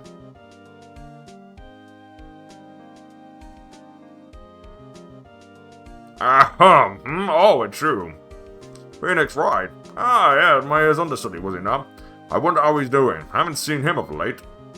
Ah, the days of my youth, like the scent of fresh lemon, you see.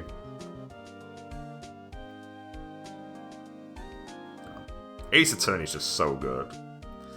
It's just, it's such a breezy time as well. Phoenix Wright? Is he an actor? Well, I'm not buying it. You can't be a star with a name like Phoenix. Did you know that they finally put it on the DVD of thingies? And now that I know what a DVD is, why everything just did.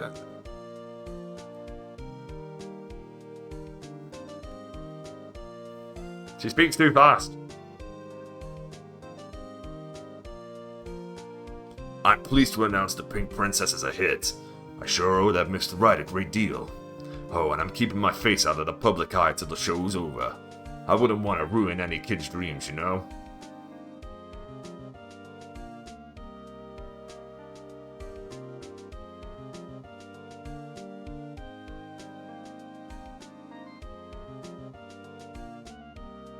Oh, I got a letter from Maya the other day. It sounds like she caught a cold standing under a waterfall. I wanted to visit but didn't have time, so I sent her some pink princess trading cards. She said she can't buy them where she is. What kind of place is she living at anyway?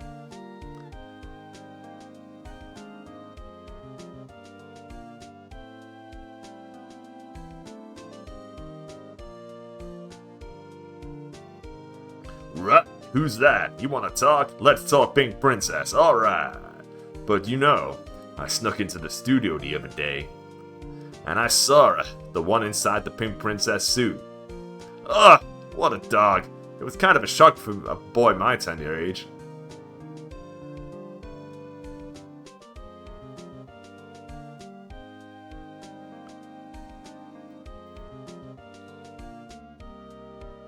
Yeah, I remember Wright, that lawyer guy. Me? I'm in training to become a paranormal photographer. You know that picture I took of everyone? Well, just behind them, there's a ghost. For real? Now that's talent. I'm gonna be famous. Is it Mia?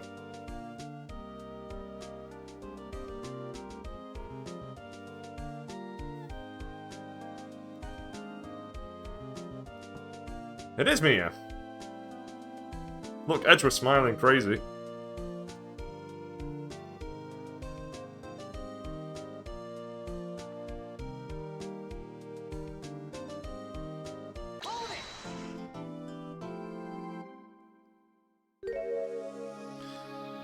Yeah, I feel like I just saw Shinji Mikami's name and I was like, is that the guy from Resident Evil?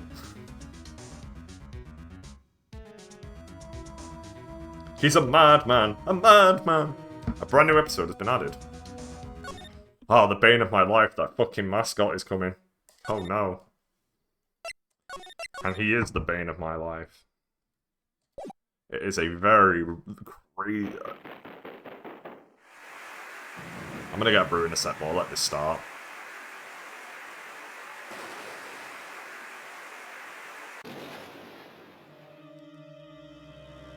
Oh yeah, oh look at the advancements.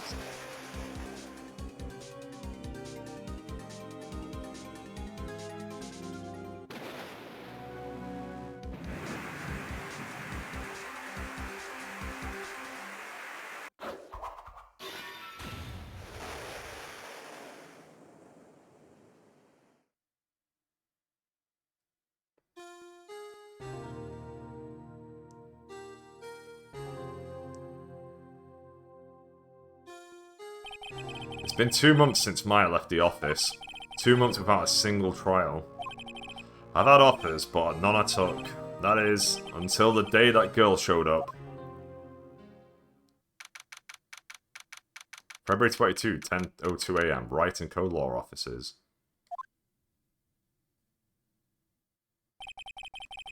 Why do I come here to the office every day? It's not like I want to work. There you are, finally.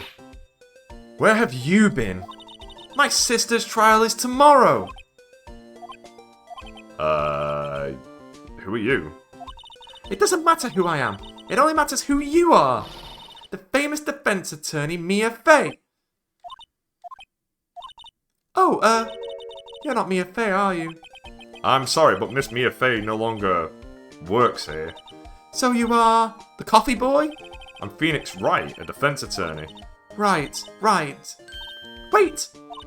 You're the Phoenix Wright? The Phoenix Wright from the Edgeworth murder case?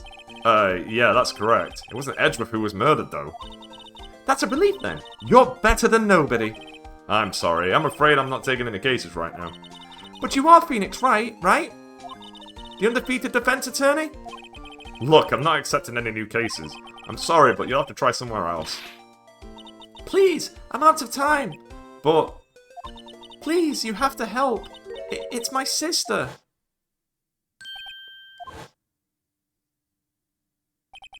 Maya? Could it be?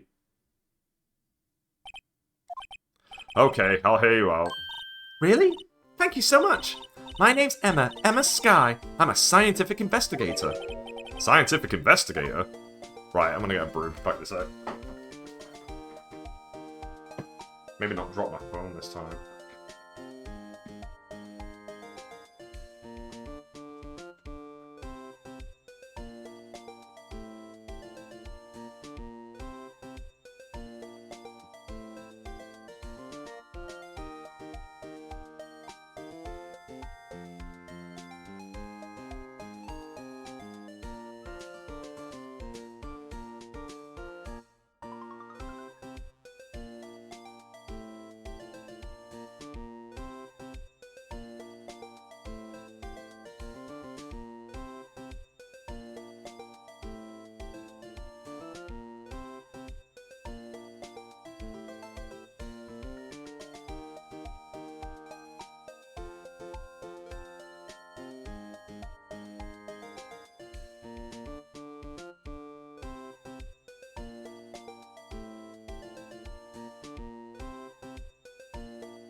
Looks like it's cleaning day again at the hotel across the way. I hear they're planning a second branch outside the city. Egots! The bellboy was staring right at me.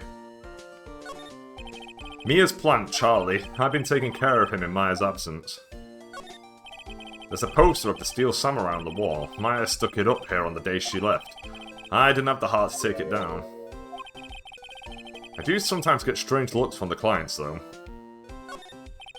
Mia's desk. I sit here even less now that I've stopped taking cases. I ought to at least dust it off once in a while. Difficult-looking legal books stand in a formidable row. They mock me. I tried reading one and it made my head hurt. When I closed it, it slipped out of my hand and my foot hurt too. Emma, was it? So you're a scientific investigator? Yes, that's right. Is something wrong? No, it's just you seem kind of jumpy. Or maybe just young? Young? I'll be 16 years old this year. Oh, I see. Wait, only 16? I'm set to be formally assigned to forensics in 3 more years. My work is becoming quite well known, at my age no less. So what exactly is your current position then? Well, legally speaking, I guess you'd call me an 11th grader. But I'm ready to do my job, at my age no less. Great, another future professional in training. So what's this about a case? You said the trial's tomorrow? My sister didn't do it. She wouldn't stab someone with a knife. She wouldn't. So it's a murder case? I don't care if there's a witness who saw her do it. She didn't do it. I know she didn't do it. It's a scientific fact. And there's a witness? Just talk to her. You have to talk to her. Right. I suppose I will. I promised her I'd bring Mia Fey, but... That's interesting. How would she know Mia? So you want to be a scientific investigator when you grow up then? Excuse me? I'm not a child, I'll have you know. Still, it's good to have a goal, albeit a very unusual one. I believe an investigation should be done scientifically. Don't you? Yeah. Sure can't fault her for a lack of enthusiasm. If this case is handled scientifically, I'm sure my sister's name will be cleared. Your sister? I've been doing research, you know. I'm developing a new scientific method of case investigation. I'll show you when I'm done. I'm looking forward to it. Guess I should get down to the detention center and talk to her sister. My sister asked for Mia specifically. This Mia Fey person was a few years below her in school. So they went to the same school, huh? She always told me to go to Mia if I ever needed a defense attorney. And well, I need one. Incidentally, Mia is a woman. Now that you mention it, guess it is more of a woman's name than a man's. Well, it's nice of you to help your sister out like this. You must be close. Well, actually, when she gets like she is now, I kind of hate her. Huh? But she's my only family. Your only family? What about your parents? They died in a car accident when I was little. Oh, I'm sorry.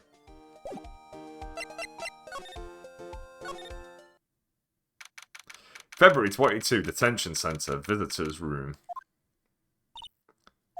I wonder what's wrong with Emma. She got quiet all of a sudden as soon as we arrived. God, I thought I told you I didn't want visitors. Sorry, ma'am. It's just your sister. No excuses. What did you not want a raise this year, Understood, ma'am. What was that about? Hi, Lana. Funny. I seem to remember specific telling you not to come here. Perhaps my memory is failing. Look, I didn't want to come here either, okay? But your trial's tomorrow and you still don't have a defense attorney. I'll be the one in court tomorrow. This has nothing to do with you, Emma. Isn't that right, Mr. Wright? Hey! How do you know me? Mia mentioned you. I've heard quite a bit. I'm sorry. What exactly is it that you do? My name is Lana Sky. I'm chief prosecutor for this district. You're a prosecutor? Two sisters, one a lawyer. Could this be a coincidence? Emma? Lana? I mean, they're just like... Is something wrong, Mr. Wright?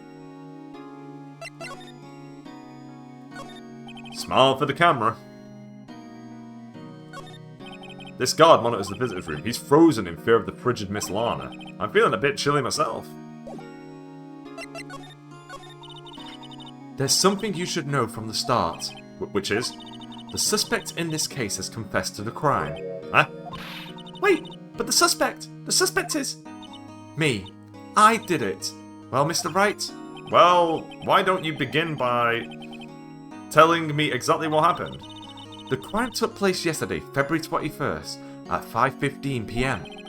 That's quite specific. It was in the witness's deposition. A witness clearly saw me committing the crime. That was a bit of bad luck, wasn't it? The crime took place in the underground parking lot at the prosecutor's office. The body was found in the trunk of my subordinate's car. The prosecutor's office, huh? In your subordinate's car trunk? Classy. I was arrested on the spot, caught red-handed as it were. Well, that's just great. So who was the victim? An investigator with the police department.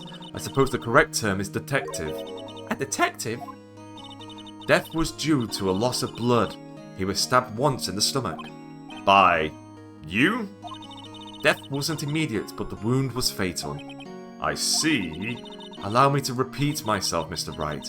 The victim was a detective. You know what that means, don't you? Uh-oh. What? Mr. Wright, what does it mean? Well, it means... The police department will consider it a matter of pride to have me found guilty. They will use any means at their disposal to do so. This case gets worse and worse with everything I learn. So you're the chief prosecutor? That is correct.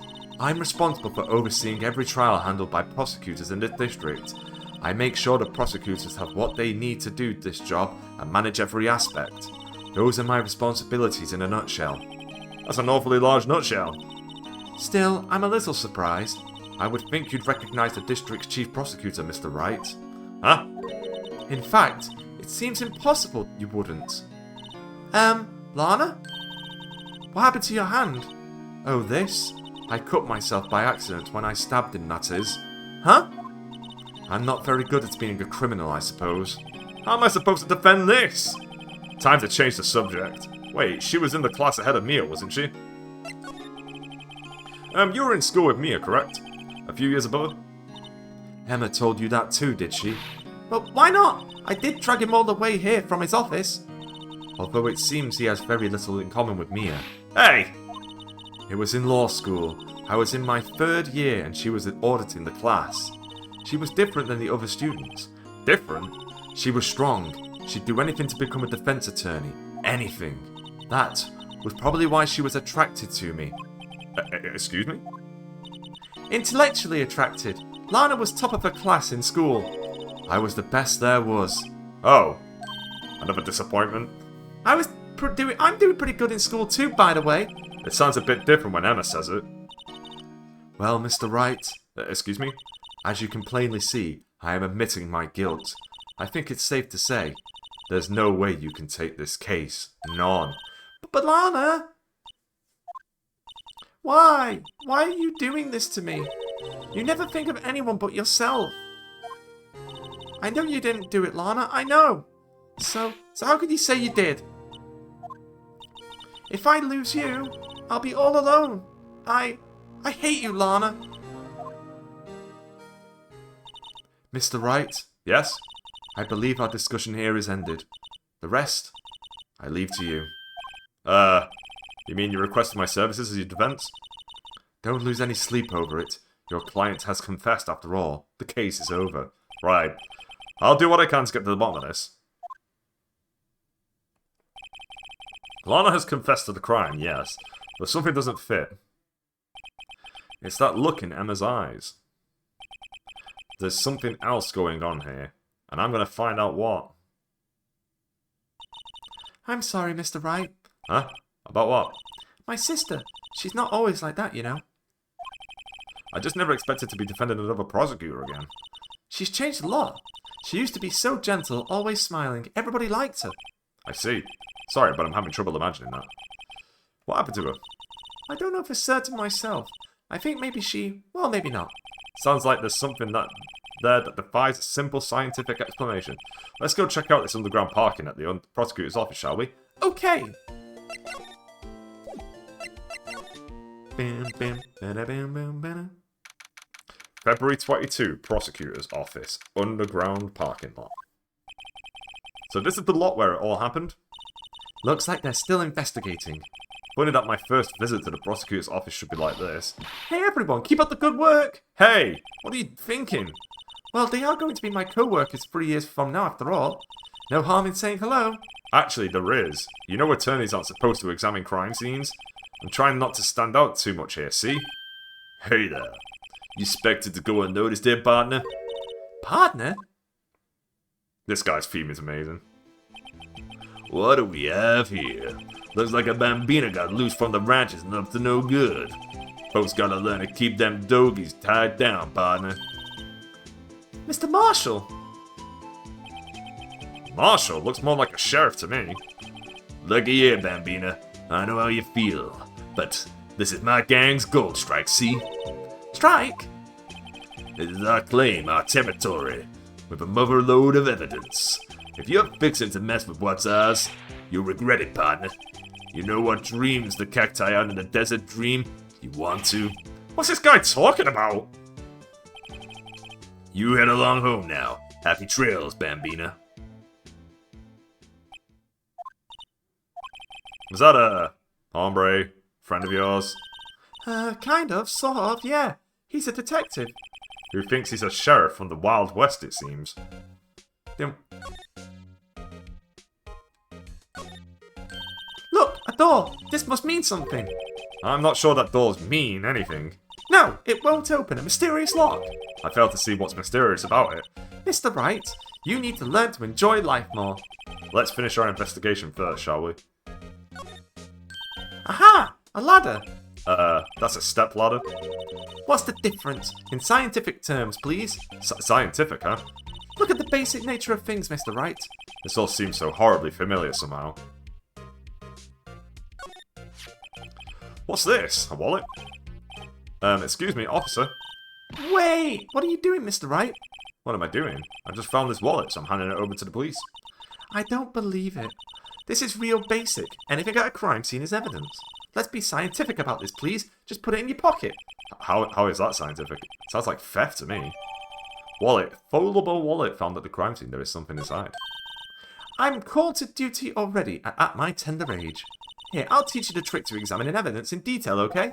By the way, her eyes are sparkling. I can tell she's been waiting for this. Okay, now look at the court record. You have to be sure to examine evidence carefully on all sides. Now let's start examining from every angle. Oh look, I think there might be a clue here.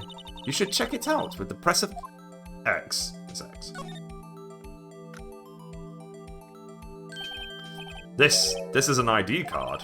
Sergeant Bruce Goodman, ID number 5842189. See? Well, isn't scientific investigation useful?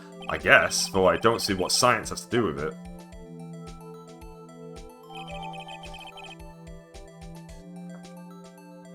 It is now Goodman's ID. Let's be sure to examine every piece of evidence we find. I guess I've got to be on my toes from now on.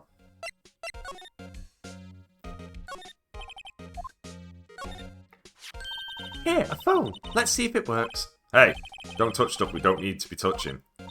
I can't hear anything. My ears! No, my ears! Maybe it's due to the barometric pressure.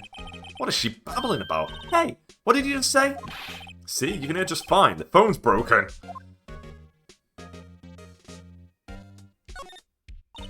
This wall is in our way. It's got a faucet for water. Wait, I know. This wall is merely a facade hiding the truth. This is no wall, but a water tank. I fail to see how it makes any difference either way. This is where the cars leave the lot. The arrow on the ground makes it look more like an entrance. What are you talking about? It's plainly an exit. Well, maybe it's both, kind of like a dual purpose. Aha, the theory of relativity. What? I've got to write this down. Hey, Mr. Wright. Maybe, was Mr. Relativity German, or was he British? Mr. Relativity? Are you sure that was his name? Look, a stylish glass-walled room. Very nice. You can see the whole parking lot from in there. It says security. Perhaps it's a cafe? Huh? Cafe security. Yeah, that must be it. Let's check it out later. I hate to break it to you, but I think that's probably just a security guard office. I scored a 97 on my science test the other day. Too bad they don't have a test for common sense.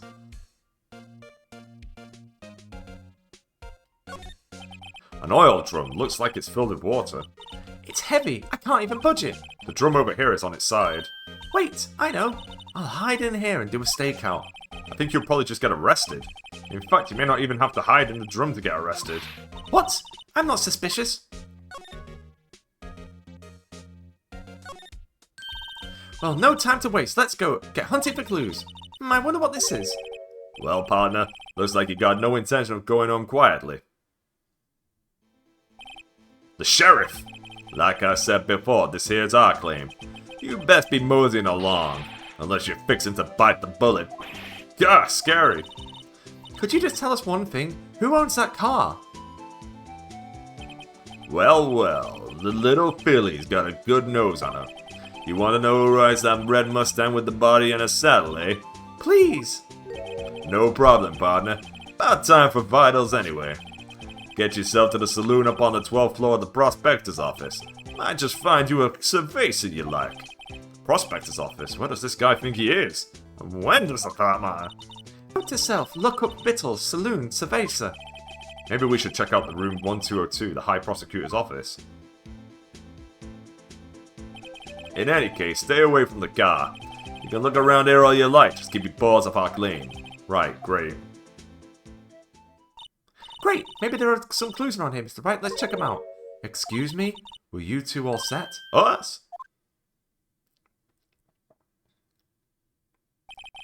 What's this? She couldn't be. You're selling lunches? Here? This is the crime scene. Hello. Half and half, was it? Oh, thanks. And you, sir? Yes? Some crunchy goodness coming at you. Thanks. Interesting way of doing business. This area is off limits to anyone without clearance, especially passers-by. Or are you officers? No, but you don't exactly look like the type to have clearance. Well, that's hardly a way to greet someone, even if my days as the cough-up queen are over. Cough up? Huh? You know, I'm feeling kind of full. Maybe I'll pass on lunch. I'm quite connected to this case, you see. The images are burned into my eyes, you might say. Yes, all the sordid secrets. Secrets? Dear me, you are a slow one, aren't you? I'm referring to the murder, the stabbing of that detective. What? A witness clearly saw me committing the crime. You mean you're the witness my sister was talking about? Please, cough up queen, tell us what happened. The name is Angel Star. Don't you go forgetting it. Or before you know it, I'll have you whimpering at my heels. Yes, ma'am. Yikes, she means it. 2 seconds. Oh, I can't go to the inside again.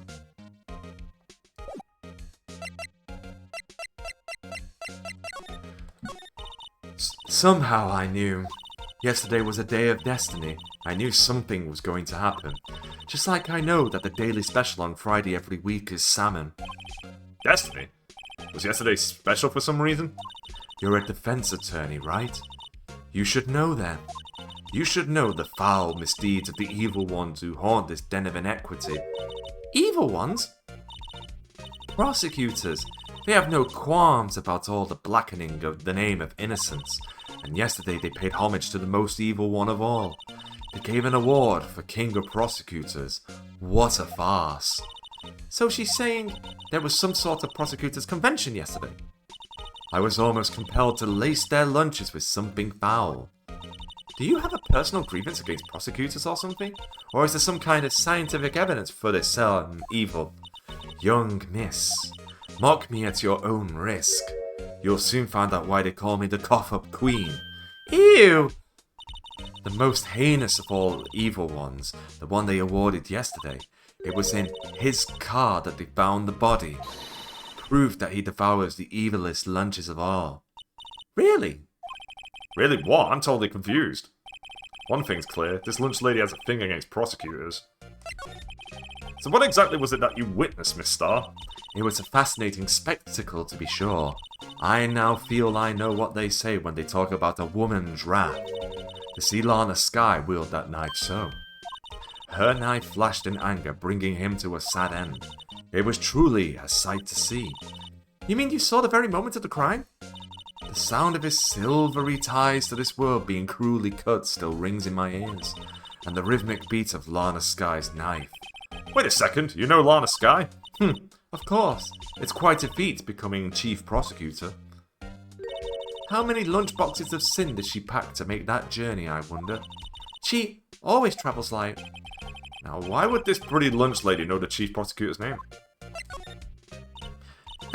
Could we ask you a bit about yourself, Miss Star? I come here every day to sell lunches. I import only the freshest and best from the Far East. For some reason, the box lunches are a hit here. Why not make the lunches here rather than import them? Did you say something? No. Only true connoisseurs can understand. The kind you can only tell someone who has tried General Tso's Trilobite lunch set. Ah, never mind, you win. I don't even want to appreciate part of a Trilobite's flavor. Anyway, I come here every day to sell lunches. My boyfriend works in the security room here at the prosecutor's office. Your boyfriend? See the security room over there? The glass-walled booth? I sell my lunches, and since I'm here anyway, I drop in to see him. Since you're here anyway, I guess selling lunches is more important than romance. So to scientifically analyse the data available so far, you, Miss Star, are a lunch vendor with an ulterior motive for coming here. Useful analysis, not.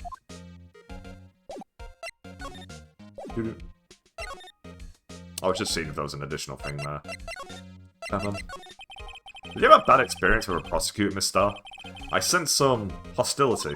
Hostility? Ha! Perhaps. Prosecutors are all alike, and the bigger they are, the worse they smell. Kind of like a 10-day-old claims in the chowder. I wonder if Miss Star was involved in some sort of legal trouble in the past. That'd be a sure cause of food poisoning, scientifically speaking, of course. I mean, now you're talking cough-up queen. I thought she was just a lunch vendor, but now I'm not so sure. About this card. Lunchland vendors only accept cash, no cards. Especially not a card belonging to someone else. No, this isn't a credit card, it's an ID card. It belongs to a detective. And you're showing this to me, the lunch lady, why? That's like showing a fine honeyed ham to a detective. Why do I always feel like I'm being mocked? A defense attorney must be able to fight. How about you? Do you think you can win? How about tackling Lunchland's Pickle Supreme lunchbox? Wow, it's really crunchy. A box of pickles? Kind of a sad lunch if you ask me. Let's go up. Steel Samurai. Oh, it's at Edgeworth's office. February 22nd, High Prosecutor's Office, room 1202. Is it the kind of room that just screams, I can do the job? Quite a change from your office, really. Thanks. Look! There's a trophy or something here. A trophy? What, that shield? It takes real nerve to display stuff like this. Whoever's office this is, they must be a real stuck-up jerk. Phoenix Wright, you never tire of prying into other people's business, do you? That voice. Long time no see, Edgeworth. Huh? Ah! Mr. Edgeworth! You know him from somewhere? Of course! I'm his biggest fan! My sister introduced us once and... Right, the sister is the chief prosecutor after all. Well, what brings you here? I'll warn you, I've been known to be a real stuck-up jerk. No! Did I? No! It was just Mr. Wright here, he... Hey, don't blame me. We're just here to investigate a murder case. Murder? A body was found in this nasty bright red sports car in the parking lot. That would be my car. What of it? Oh no. What? Your car? I'll say one thing, she certainly can scream. Right, well let's take a look around first. Wow, this jacket is even lacier than his usual ones. This must be his lucky trial jacket. Lucky jacket, right. I've never seen him wear it. I'm sure there's a story behind why it's in a frame. Maybe I'll be naughty and take a picture. She's getting way too excited about this. I've been wondering, what the heck is this? It has a big K on it. Of prosecutors. Huh? What's that? It's the King of Prosecutors trophy. King of Prosecutors? It's a great honor. They send that shield to the best prosecutor each year. What? So that K, that's... K stands for King. Yeah, you got a problem with that? I didn't design the thing. King of Prosecutors, kind of like Employee of the Month, only better. King of Prosecutors trophy given to Edgeworth, King of Prosecutors at the PD on the day of the murder. So that's the King of Prosecutors shield, huh? Well done. Well done, Edgeworth. You must be proud. You must be proud to be the King of Prosecutors. Congratulations, King of Prosecutors. Please stop saying that. That still doesn't explain one thing. Why is the tip of this shield broken off? My. What an amazing bouquet. Just right for Mr. Edgeworth. No kidding. Hey, there's a card on it. Back from the dead, Wendy. Wendy. I've heard that name somewhere before. And beside it, a giant steel samurai. Well, I want one. Huh? There's something written on the bottom of his foot. Between a rock and a hard place, Wendy. Wendy? Is she Mr. Edgeworth's fiancée? I don't think so. A work desk. It's quite tidy, as one might expect. What a nice desk. Easy to use and easy on the eyes. It's polished so well I can see my own reflection. Strange. Why did I just pick the Detective Gumshoe? Maybe I'll take that name plaque as a souvenir. Don't. He'll sue you. Whoa! What a view! It must be nice to have an office on the 12th floor. I guess you would feel important. Incidentally, were you to jump out this window, the time until impact with the ground would be... Got it! Approximately 3.23 seconds. That's handy to know. Ooh, cute! What a pretty tea set. I'd go more for the instant tea bags myself. Amazing, the drawer below is filled with packets of tea leaves. They're all sorted by place of origin and flavour. Look at this royal blend. What an exquisitely splendid concoction. There's such a thing as taking a hobby too far. Hey, a chessboard. I'm not too up on my chest, but it looks like blue's in a bit of a tight spot. The red knights have surrounded the blue pawn. Huh? Those horses are mounted knights. Their swords have really sharp edges. And check out that poor pawn. His head is kinda spiky. Kinda reminds me of you. Mr. Edgeworth must be an avid chess player. What's wrong, Mr. Wright? Edges surrounding a pawn with spiky hair. No, it's nothing. Whoa! These are all case files? They're stacked up to the ceiling. There's even a ladder. Odd. I thought Edgeworth wasn't good with heights.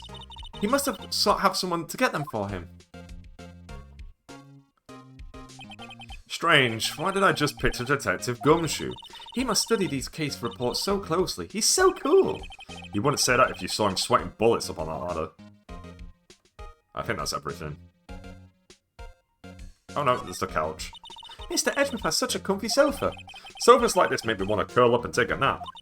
I bet he pores over his case files here until the wee hours of the morning. Then he takes off his jacket, rolls up his sleeves, and goes to sleep using his arms as a pillow. I don't believe it. She's actually daydreaming about Edgeworth working. I bet in the morning he has sofa hair and little creases in his cheek from the seams. He's so cool!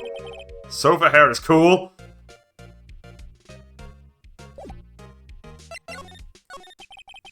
So the body was found in your car.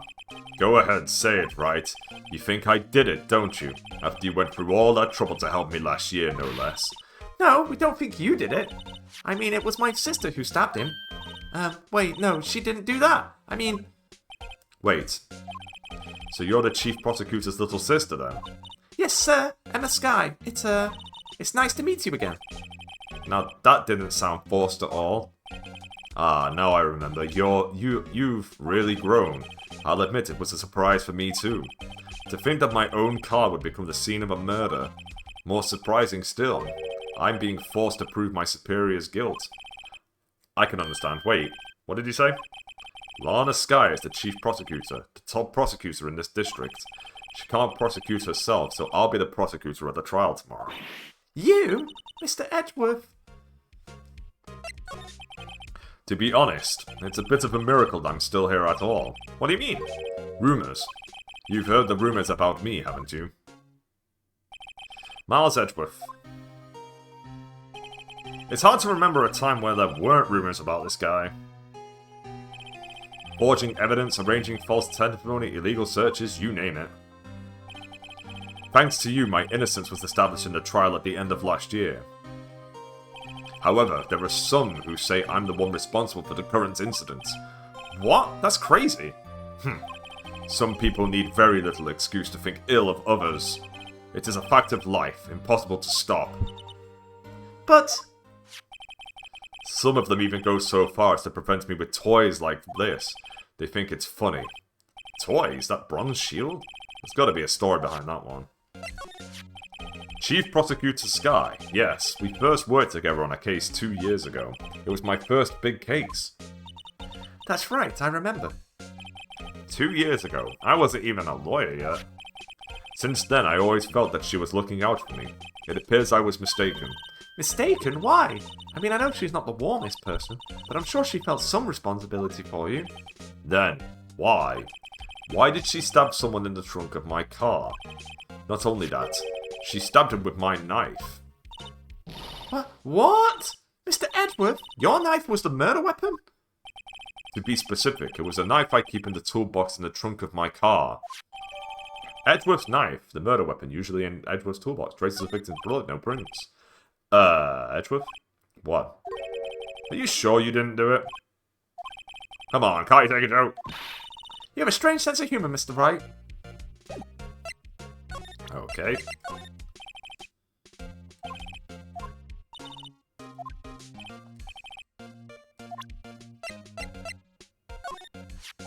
So basically, this says you were the best of the best last year, huh?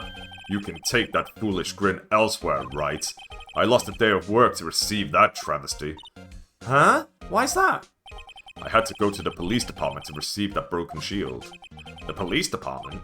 Yes, right next to the police station downtown. You've been there, haven't you? Where Detective Gumshoe works, yeah. I was wondering something about your shield. Why is it broken? What does it matter? I've got more important things to worry about. Oh, right. He doesn't seem too concerned about his award, for better or for worse. Yesterday was a very busy day for the prosecutor's office. Maybe we should ask him more about yesterday. Could you tell me more about yesterday, the day of the murder? Yesterday was the annual cleaning day at the prosecutor's office. Cleaning day? Working with the police department, we sort and file all evidence for solved cases. We call it evidence transferal. Wiping your hands of old cases, in other words. Oh, and another thing. A ceremony was held at the police department. There's an annual review and awards for outstanding police officers and prosecutors. And that's when you got the shield? I was at the police department yesterday afternoon. I got back here at 5:12. That's very precise. People like myself and Mr. Edgeworth pride ourselves on our precision, Mr. Wright. No, I place little faith in my memory. The only thing I trust is solid evidence. Parking stub record of parking in the prosecutor's office. Entered lot at 5:12 PM. This is the parking stub from the underground lot. The murder took place around 5:15. So the murder happened right after you got back. What right? I'd appreciate it if you direct that suspicious glare elsewhere. Oh, look at this fucking guy.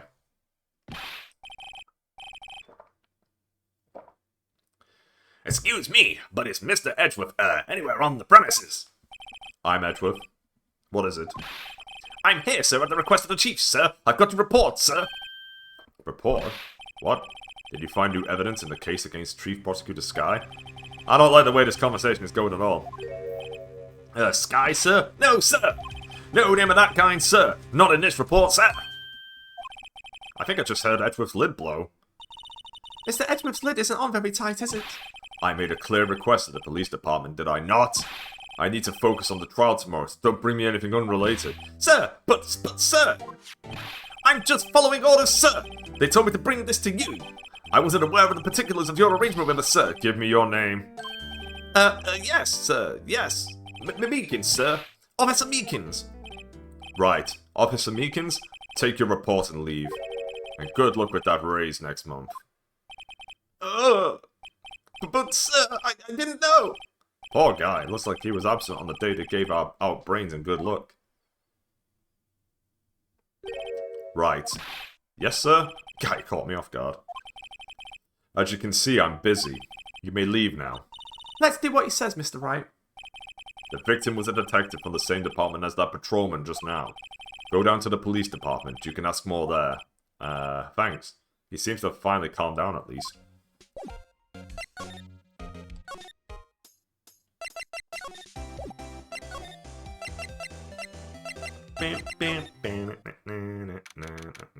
February 22, Police Department entrance. That motherfucker right there. Woo! We're finally here. Why would they put the police department so far away from the prosecutor's office? Beats me, that took almost 30 minutes by taxi and traffic wasn't even that bad. The police department, huh? I've only ever been to criminal affairs next door. Hold on, what's that? Oh, it's the bane of your life, man.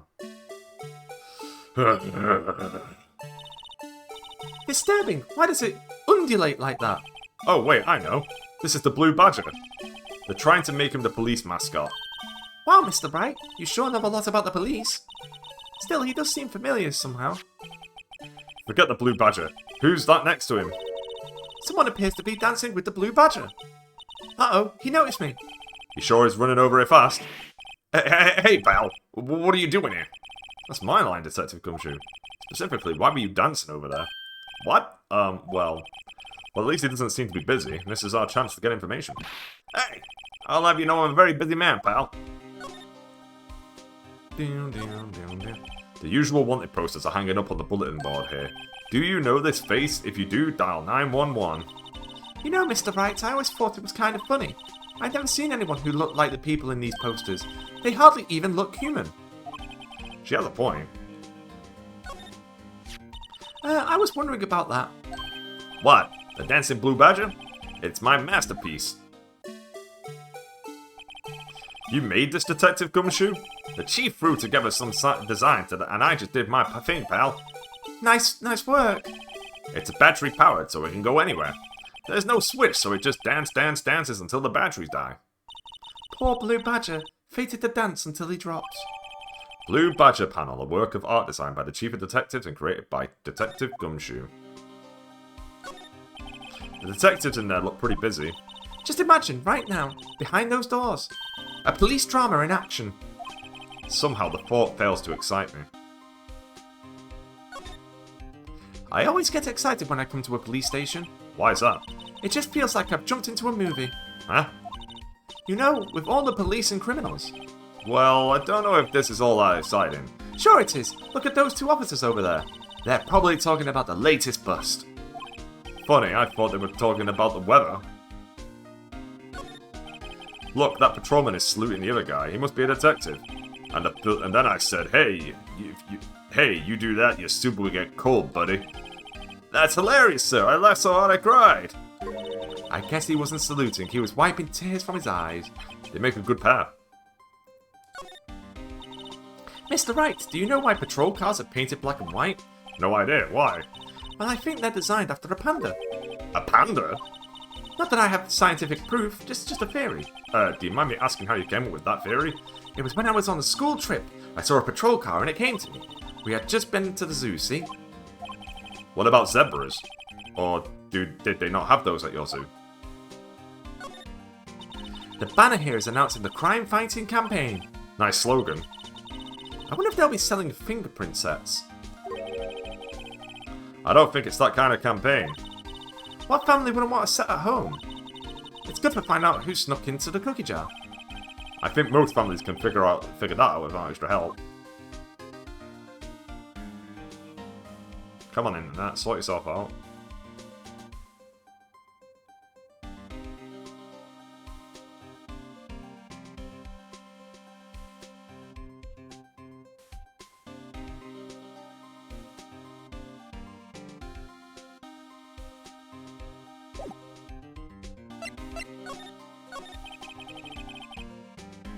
I'll give you one word of advice, pal. You better not agree to defend the suspect in this case. Why not? Huh? Well, it's just that the chief prosecutor has confessed to the crime. She says she summoned the detective to the prosecutor's office and she killed him. But what if she's not telling the truth? Yeah, well, no, come on, pal. There's plenty of evidence against her. But what if the evidence was faked? Hey, pal, can I speak to you for a second? Huh? Me? Why is this little girl so peeved at me?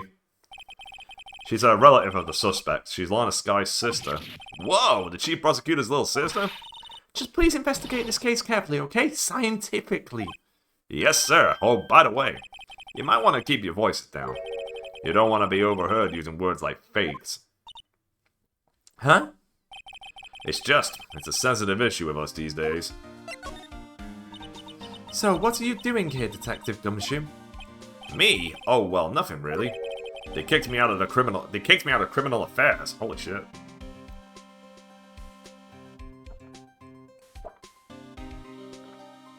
Why? Detective Gumshoe, what did you do this time? What do you mean this time? Then what happened? I know things are busy right now. I mean, with my sister's case and all. It's true.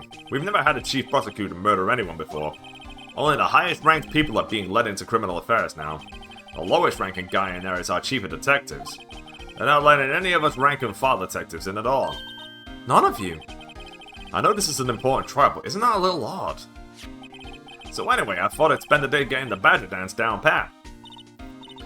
Isn't there anything else you could be doing? The chief of police himself is directing this investigation, pal. An officer marshal was assigned to the underground parking lot. Officer Marshall. Now that I think about it, Emma did seem to know that marshal guy. A patrolman in charge of a crime scene. It's unheard of, pal.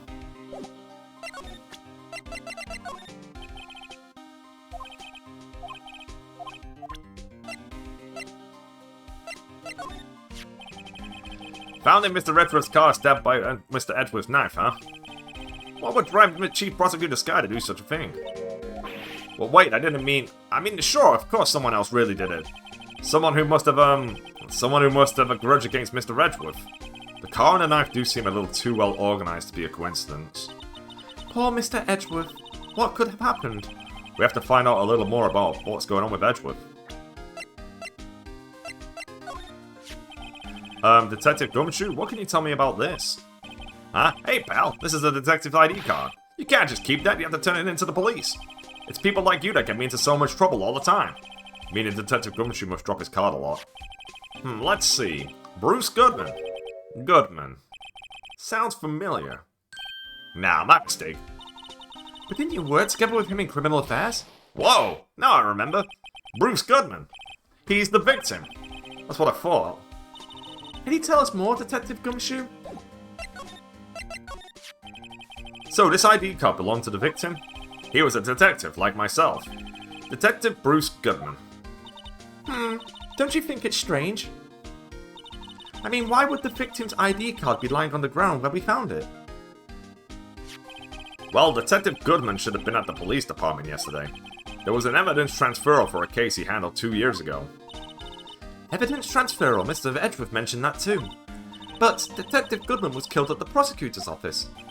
Well, that's the thing. It's hard to say this, but word is that Chief Prosecutor Sky called him out there to the parking lot. And Lana's confessing as much.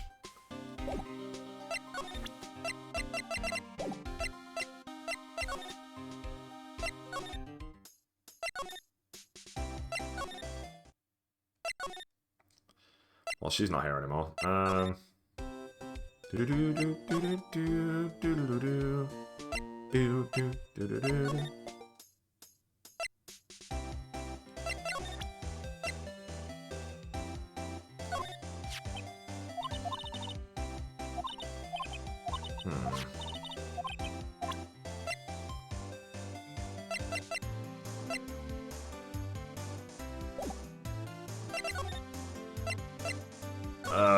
Yeah, I need to... Oh, he's gone.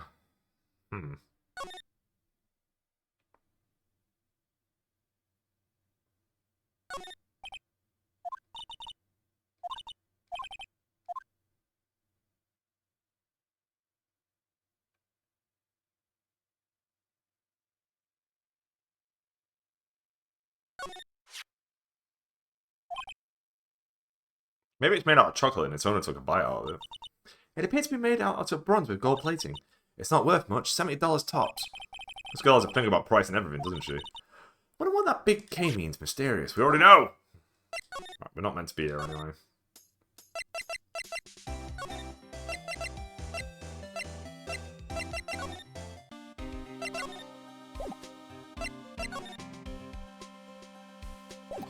Oh, there you go. Hey, that's it! That's the King of Prosecutors Award that Mr. Redcliffe got yesterday. Were you at the awards ceremony, Detective Gumshoe? Of course, pal. I got an award for diligence myself. Ah, congratulations. I was wondering, why is the award a shield? And why is it broken? Oh, there's a reason. I'll tell you what it is later. Apparently he's forgotten. But I was proud of Mr. Redcliffe for winning that award. Even with all the naysayers in the prosecutor's office. Naysayers must be because of the rumors. There we go. He's in a tough spot again. Again.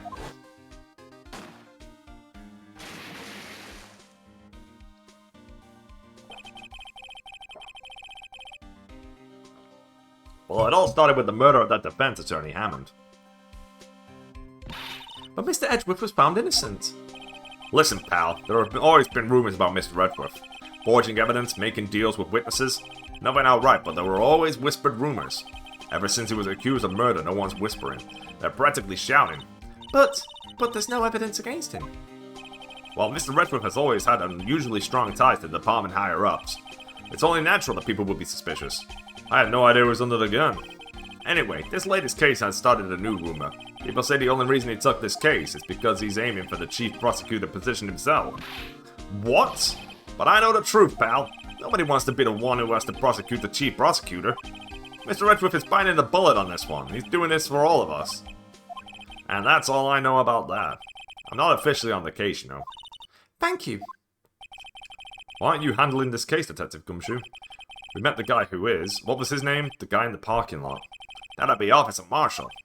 He was appointed directed by the Chief of Police. Officer Marshall? Is he some kind of Wild West sheriff or something? No, Jake Marshall's just a regular officer. From West LA. For a moment there, I wasn't sure.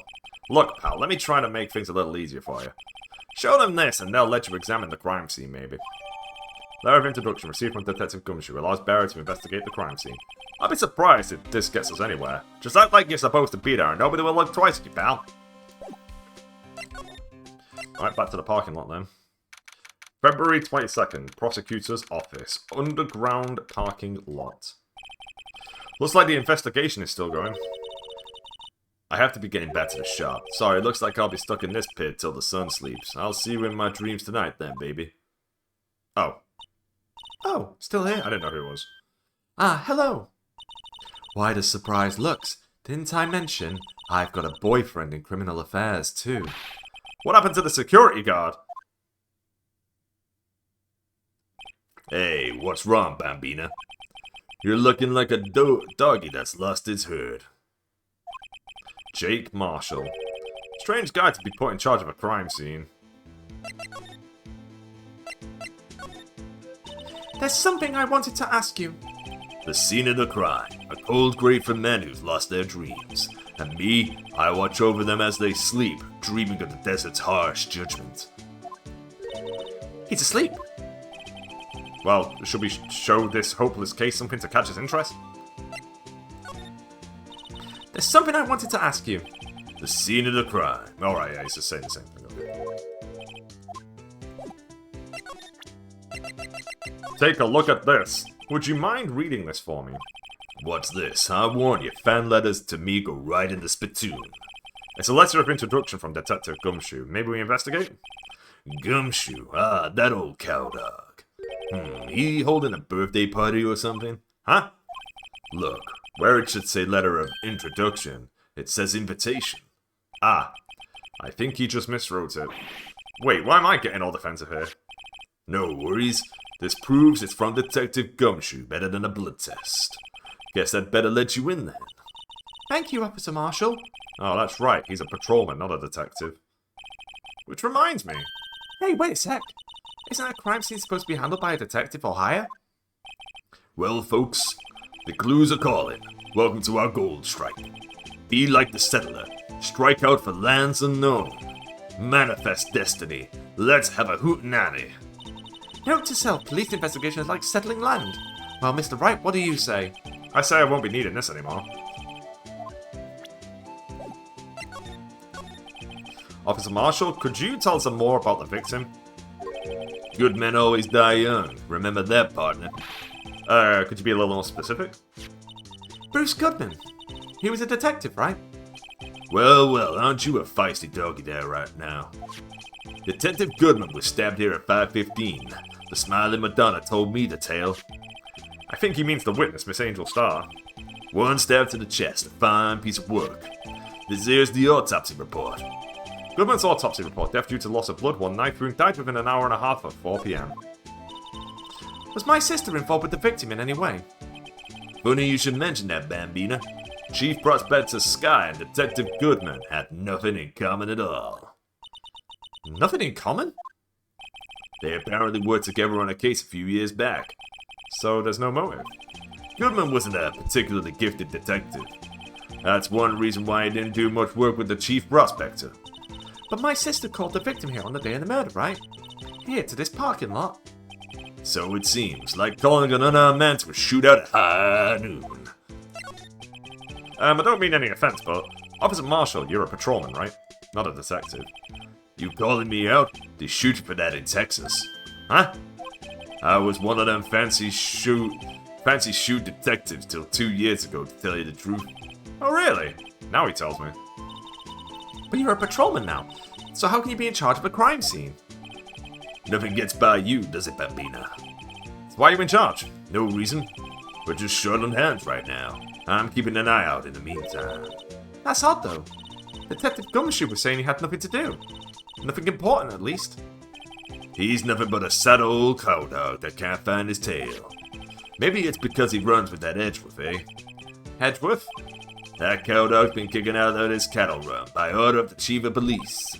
Just he don't realize it yet. Detective Gumshoe kicked out of the investigation? Alright, let's have a look around. At A block, this area is reserved for prosecutors. Defense attorneys are relegated to B block. I dream of a day when I will be able to park my car here. I'll go over to B block to buy my hamburgers from you, Mr. Wright. I'm not planning on giving up my job that soon. This appears to be the car. This appears to be the car where the body was found. It looks like the lock on the trunk is busted. The crime took place in the underground parking lot of the prosecutor's office. The body was found in the trunk of my subordinate's car. Quite a luxury car. It just screams, I have money to burn. Yeah, prosecutors get the big bucks. What's this? Looks like a note of some sort. Look, something's written on it. You're right. Let's see. 6-7S12/2. There's a name printed on the paper above that. Goodman. Maybe it fell out of his pocket when he was killed. Well, so? What does it mean, Mr. Wright? How am I supposed to know? Note to self, for deductive reasoning, go to Edgeworth, not Wright. I'm sure Edgeworth wouldn't know what this means either. Goodman, no. Victim's memo found in car trunk. This looks like a cell phone. Scientific analysis would suggest this belonged to the victim. I can't think of anyone else it could belong to. What's so scientific about that? Should we check it out? Yeah. Right, let's check it out.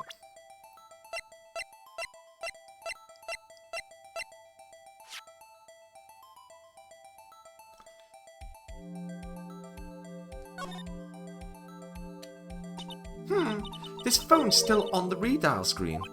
Redial? Mr. Wright? Most phones keep a record of all the calls you've made and get received. You just press the blue button to display the last number you called. Convenient, isn't it? I'm surprised you didn't know about it. Sorry to disappoint you, but even I know about things like redial. Huh? Oh, I'm sorry. It's just you never know with people from your generation. Whatever, let's check out this phone.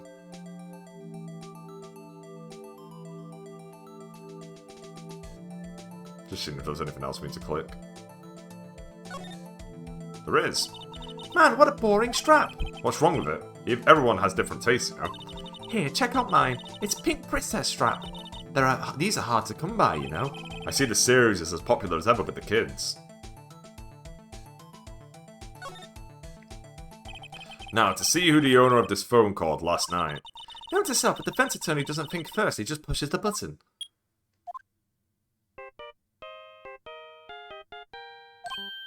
Hey, that song, I know that. Hey, what's going on over there? Ah! Oh, sorry. I see you, partner.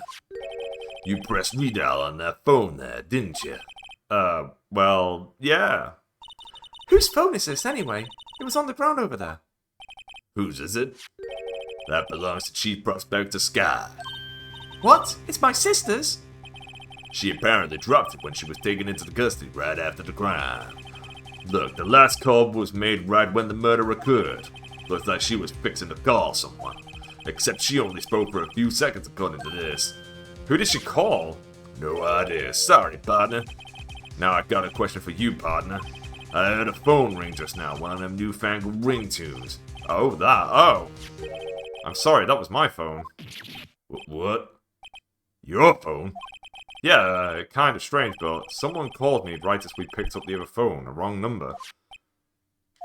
I hope you're not lying. They shoot you for that in Texas, partner. Uh-oh, I've incited the wrath of the Lone Star Patrolman. Probably your last guy, last call made at 5:18 on the day of the murder.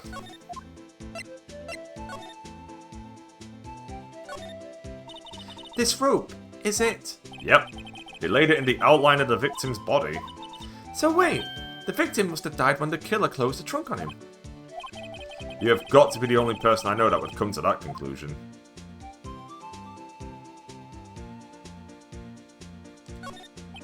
B block is through there. That's where visitors park. I can see the lunchtime car over there, far in the distance. Hey, you're right. I like the cute design on the door. I can see a cartoon cow munching down on a juicy-looking steak.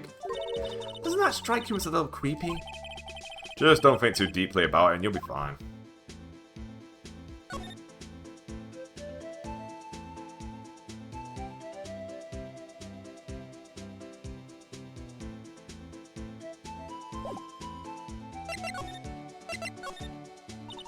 So there's no connection between Detective Goodman and my sister?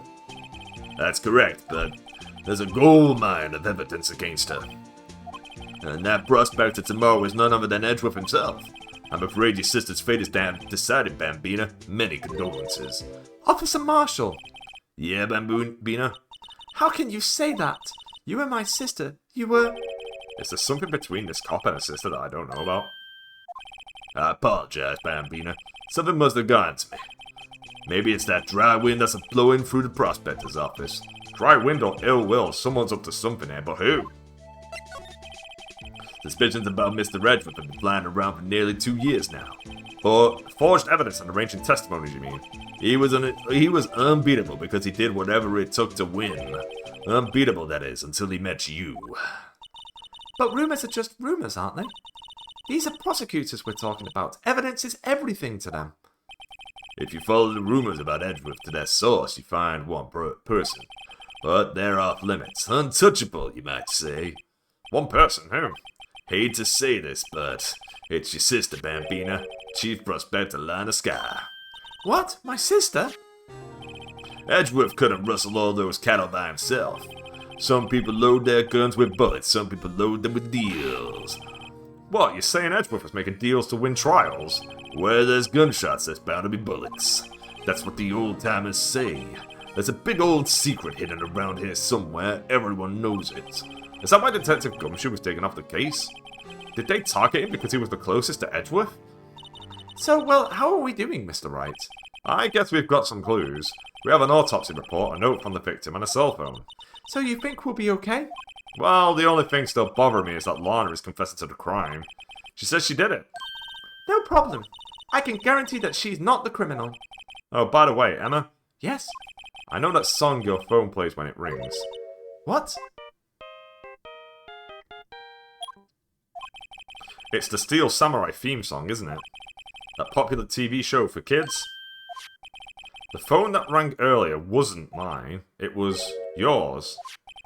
At 5:18, just after the murder took place. Your sister called you, didn't she, Emma? I'm sorry. Can you tell me what you talked about? She hung up right away. I see. A detective is murdered and the suspect is the top prosecutor in the district. I've got a bad feeling about this. Like, maybe I still don't know everything that went on here.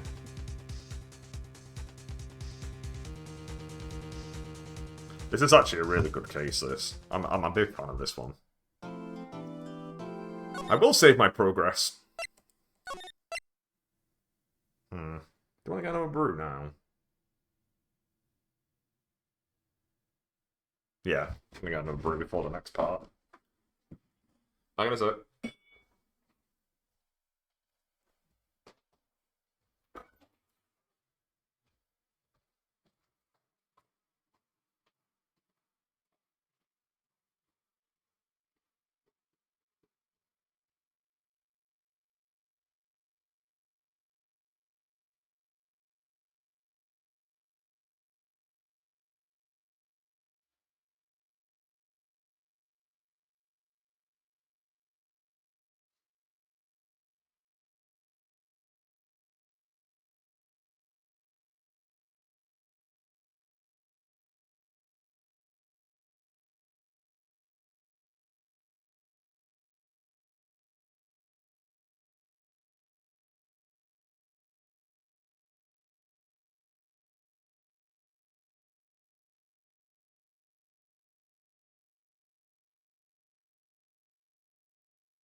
February 23rd, 9:34 a.m. District Court Defendant Lobby number 2. At least I'm not got crazy voice. At least I'm not doing Manfred's voice anymore.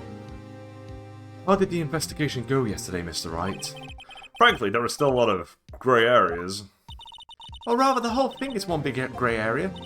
Don't worry about me, no matter what the outcome. I'm ready to accept my fate. I believe in you, sis. Mr. Wright, let me offer you a word of advice. Yeah? A defense attorney should never believe their client. The defendant is called to trial because they are suspected of wrongdoing. Never forget that. Miss Scott, you remind me a lot of Mia. There is one decisive difference between you and her. And that is... You're not a defense attorney. I believe it's almost time for the trial. Good luck, Mr. Wright. My first trial without a Fae helping me. No one's gonna bail me out this time. I'll be alone in there. So I have to discover the truth all by myself. Let's do it, Mr. Wright. I'll be with you the whole way. February 23, 10 a.m. District Court, courtroom number 9. Miles, we meet again. Court is now in session for the trial of Miss Lorna Skye. The defense is ready, Your Honor.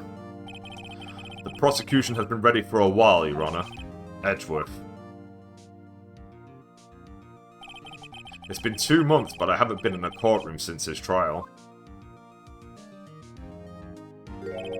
I hope that personal feelings will not be a part of the proceedings today, Mr. Wright. I will choose the path I think is right regardless of what those around me might say. The judgment to be made here is in our hands, not those of anyone else. Very well, Mr. Edgeworth, your opening statement, please. Chief Prosecutor Lorna Skye has committed an unpardonable crime. Not only this, but she was rash enough to commit it in the prosecutor's office lot. Wow, he's much more forceful in person. I suddenly feel like confessing to everything. However, she will now pay for her rashness with her life. There was a witness to her crime. A professional witness. Well then, call your first witness, Mr. Edgeworth. The prosecution calls its first witness, Miss Angel Starr, to the stand.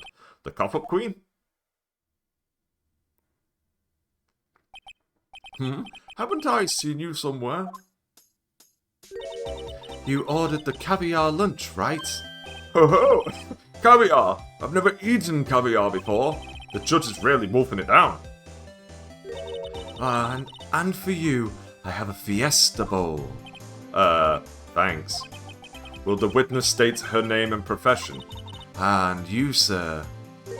Did you order the fingerprint lunchbox? It is too early for lunch. Your name and profession, please.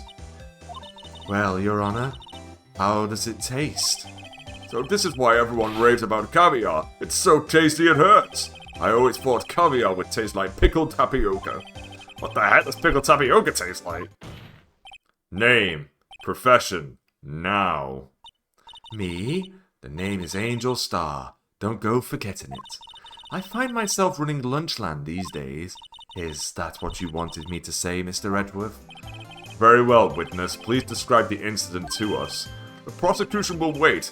I'm not finished eating. Hurry it up! Very well, Mr. Edgeworth. As you know, we usually call on the police to provide a description of the crime. Your Honor, as Mr. Edgeworth has said to the court, I am a professional. Huh? What exactly does that mean?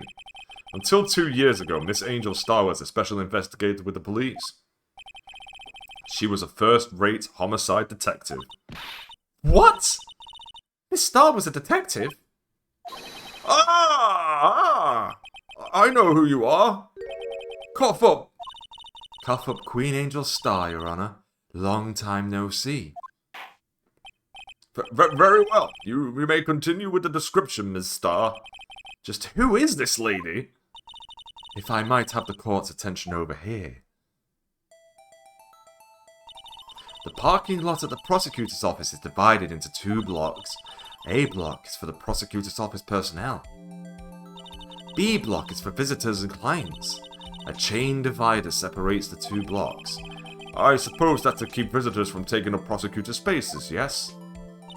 The crime took place by a car at the back of A block in the car's trunk. The killer stabbed the victim with this knife and went to drive the body out. Unfortunately for her, there was a witness and an arrest was made on the spot. And who was this valiant witness? Why, it was me, Your Honor. Parking lot floor plans. The parking lot with Edward's car. Witness, did you see the very moment of this crime? Of course, Your Honor. Immediately after that, I apprehended the chief prosecutor. It seems rather cut and dry, doesn't it? Well, Mr. Wright? I can't agree on principle, Your Honor. It seems that some poor losers are unwilling to accept the truth, Your Honor. Shall I proceed to crush what little hope they have remaining? If you can, then give them your worst, Miss Starr. Wait, are they talking about me? Witness's account. Somehow, I always knew a day like this would come. I was on my way to deliver a lunchbox to my boyfriend when I sensed something. Perhaps it was my finely honed detective intuition at work. Through the wire fence, I saw the chief prosecutor standing next to a garish car. The chief prosecutor was holding a knife in her right hand. Then she thrust the pointy tip of the knife into Detective Goodman's chest. Bringing a lunchbox to your boyfriend, how touching. As you can see, there is no room for doubt. The key point of your testimony seems to be nothing other than the point of the knife which you saw being stabbed into Detective Goodman. So, how does it feel to be so utterly crushed? I'm still thinking about that. It's merely a flesh wound, Mr. White. Mr. Wright, even? Very well, Mr. Wright, you may cross-examine the witness. Thinking about Breaking Bad. Let's cook, Mr. White.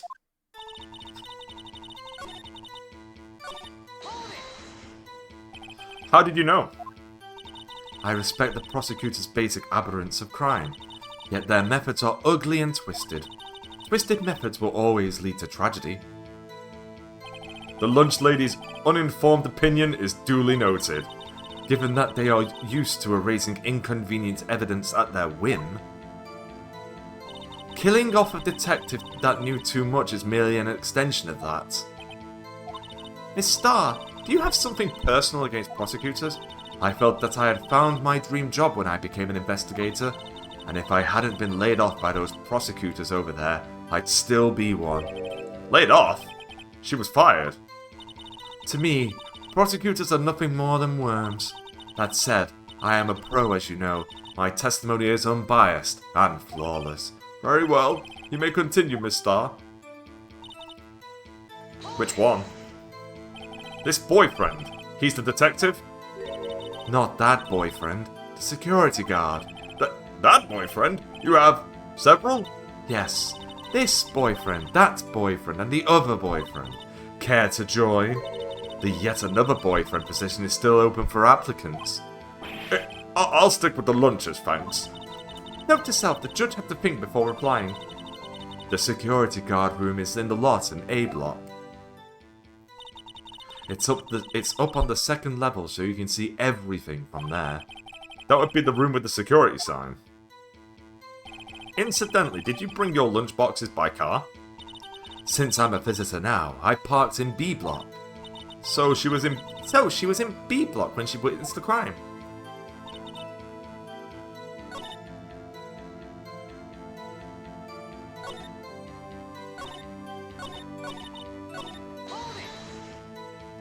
You sensed something? So you're saying you had a premonition of the murder?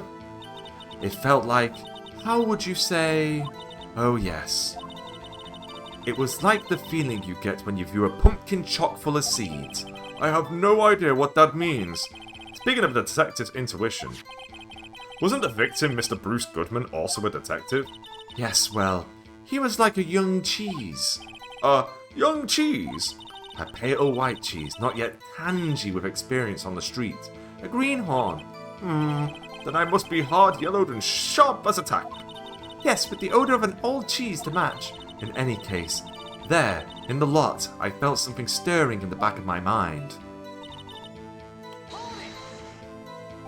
By garish car, you mean... Mr. Edgeworth's car, yes. Mr. Edgeworth's? Incidentally, the knife with which the victim was stabbed was also Mr. Edgeworth's, wasn't it? Indeed, it was. What an odd case this is. And the person you saw, you are sure it was the defendant? I saw her from no further than 30 feet away. I am certain it was her. If she's telling the truth, we're doomed. Let's just do what we can. Even if we don't have any proof, we can always nitpick. Witness! In your testimony, you clearly stated the following. Prosecutors are nothing more than worms. Ergo, you are a biased witness. You might want to keep those silly opinions to yourself in the future, rookie. Huh? Rookie? Unless you're willing to risk the consequences of doubting me. I'll fry you like a fritter, crispy on the outside, chewy on the inside. That was inspiring. I believe I've heard that tagline elsewhere. You could cry plagiarism? I may be relegated to the lowly post of lunch lady, but my instincts are honed. A photograph? You took this? The moment I witnessed the crime, my reflexes took over and snap, I took a picture. In fact, one of my lunchboxes is rigged with a camera. I suppose that's more exciting than just hanging it around your neck. Witness, why am I only seeing this photograph just now? You think I'd show it to you, a prosecutor? Think again. My boyfriend works in the photography division of the criminal affairs. Well, this is most certainly the defendant. Crime photo at the moment of the crime, as photographed by Angel Star. Uh-oh, that is unmistakably Lana Sky. So what was the defendant doing at the time? Tell me more about this knife that the suspect was carrying. Well, I'd say the blade was about 4 inches long. Is that right, Mr. Edgeworth? It is your knife, after all. Yes, that's about right. Prosecutors by nature well versed in the location of a man's vital organs. I'm sure it was easier than boiling an egg from my egg salad surprise set. You can't testify as to her ability to kill an egg, I mean a person. Perhaps a chicken salad set would have been a better metaphor? So the defendant was holding a knife, what then? Tell the court why you didn't try to stop this crime. You did see her raise the knife to strike, no? The defense has a point. Unfortunately, by the time I realized what was going on, it was already too late. Too late? Yes. The next moment, the chief prosecutor brought down the murder weapon. I see. It's only a flesh wound, Mr. Wright. We can make it. You said that before. Anything else? Scientifically speaking, Miss Starr's testimony is flawless. Sounds pretty fail to me. What do we do? Is this it? Is my sister guilty? Let's just keep our heads cool and press the witness a bit, shall we? For some reason, having a panicking next to me makes me calmer. Don't smile like that.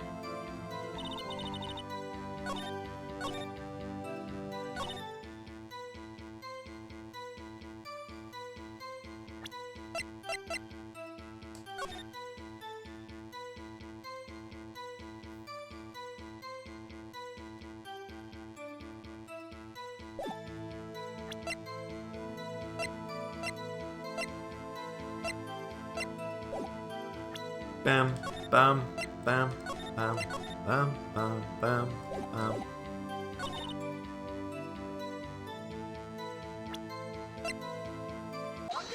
Got him.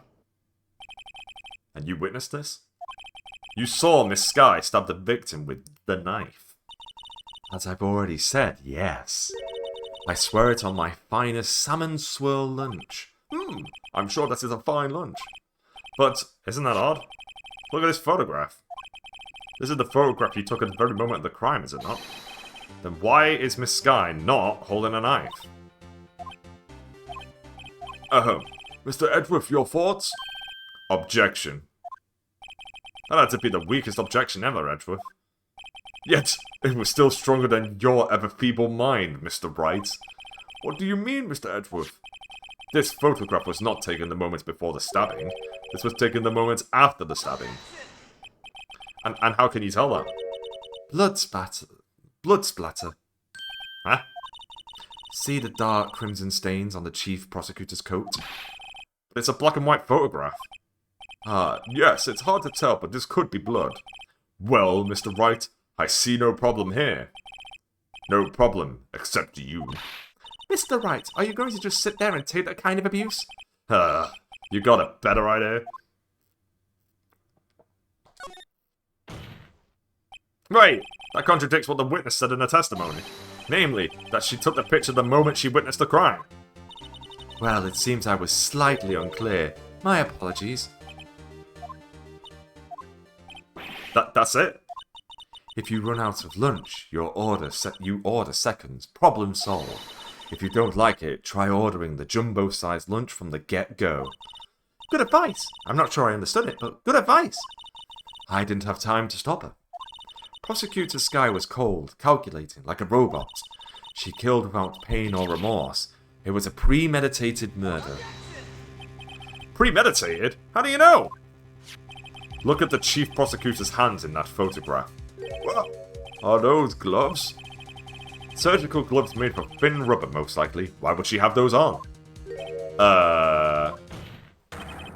If it was not premeditated, she would not be wearing those gloves.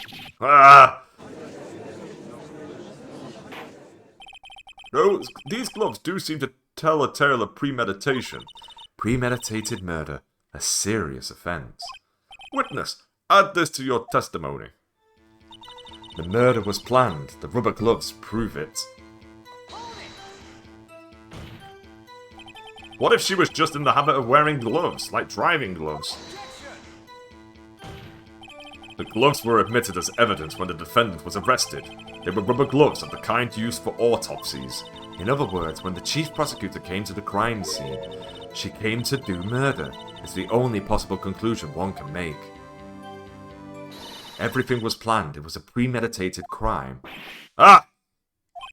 Impressive. I'm sorry they took you off the force, Miss Starr. This is bad. She's got them all thinking it was all planned. If she can prove this claim, the trial's already over. I've got to think of a way to show it wasn't premeditated. It's only a flesh wound, Mr. Wright. We can make it. You said that before. Anything else? Scientifically speaking, Miss Starr's testimony is flawless. Yeah. I think I present the photograph again and show that the gloves don't have blood on them. Therefore, it's simple as that. The gloves don't have blood on them. How can it possibly be the case that she used the gloves to commit the crime? Duty? I think I disagree. I'm wrong.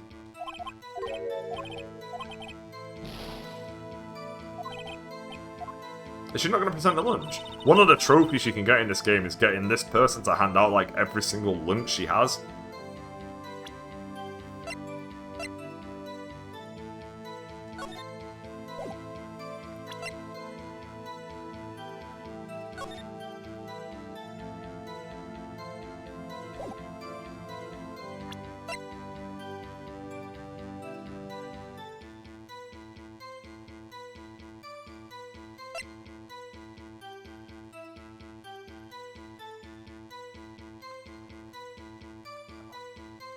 Oh, I can read this now. Hang on.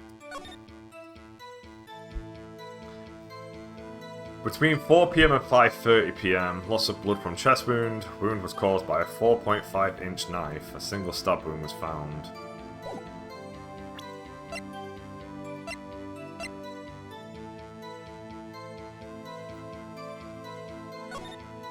Oh, I can check the knife. There we go.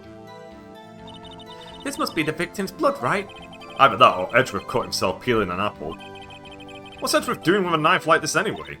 Hey, maybe he spends his weekends roughing it in the wild. Edgeworth? In the wild? I think my fruit peeling theory is more likely. Are you kidding? I always pictured him as an outdoorsman. Now there's a scary thought. Is that it? I guess so.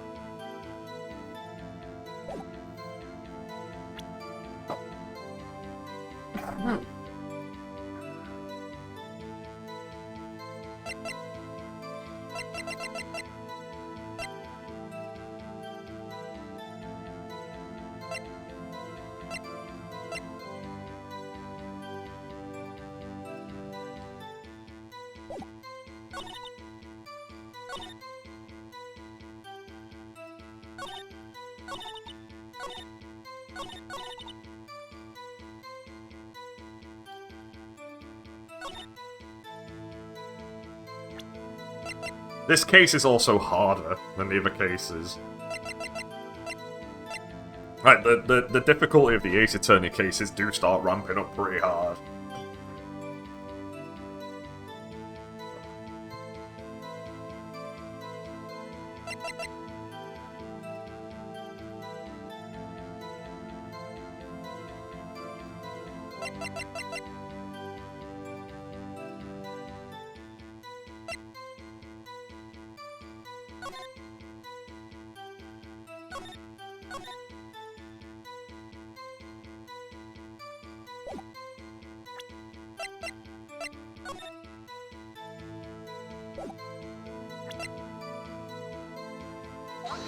It's not that. Oops. Come on.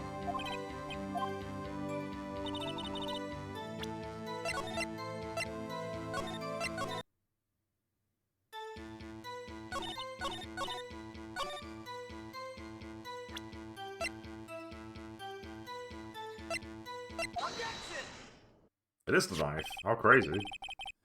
Witness! Do you know what this is? Are you trying to test me? I sell box lunches for a living, you know. That's a knife. The knife. The knife that was in Mr. Edgeworth's trunk. Indeed, it is my knife. What's with this case? The defendant is the chief prosecutor for the district, right? Mommy, why are all the defendants bad people? The defense has a request. We ask that the witness provide an accurate testimony. What's that, Rookie? In your testimony, you stated that Lana Skye planned this murder, and that's why she was wearing those special gloves. Seems like a natural conclusion to me. The gloves do indicate planning. However, why would she not also prepare the most important thing, the murder weapon? Oh. This knife just happened to be in the trunk of that car. Ladies and gentlemen, if you're gonna plan a murder, you don't forget the weapon.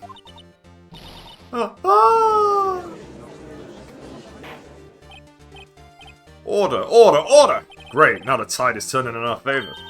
Great show, Mr. Wright. My sister's as good as free. Oh, no, no, no. That's the Manfred look. Right. I believe the next lunch you'll be eating is humble pie. What? I hope you weren't deluding yourself into thinking that the tide has turned. Not over such a trifling detail. But this shoots a hole in the whole premeditated theory. Bah. The prosecution could care less if it was premeditated or not. The only one who seems to care is that lunch lady over there. The defendant, Lana Skye, murdered a detective with a knife. That is the only thing the prosecution needs to prove, nothing else. Very good, Mr. Prosecutor. I suppose you think you're clever now? But you know as well as I do that she planned on killing him. It was planned. If it wasn't, why would she have been wearing... I believe I'd like to hear your testimony again. Witness, please tell us only what you saw, not what you thought. How dare you? My powers of deduction are not to be underestimated. Really now? Angel's deduction. Lana Skye intended to murder Detective Goodman. That's why she called the victim all the way to the prosecutor's office. I'm sure the chief prosecutor had a grudge against the victim. That's not true. Nothing else could drive that human machine to plunge the knife in again and again. Oh boy, you're saying again and again. The victim was summoned from the police department to the prosecutor's office. It does sound a lot like premeditation, doesn't it? So if I ordered a pizza, does that mean I'm planning to kill the delivery boy? In any case, the defense may now cross-examine the witness. He didn't stab again and again, Angel, you crazy bitch.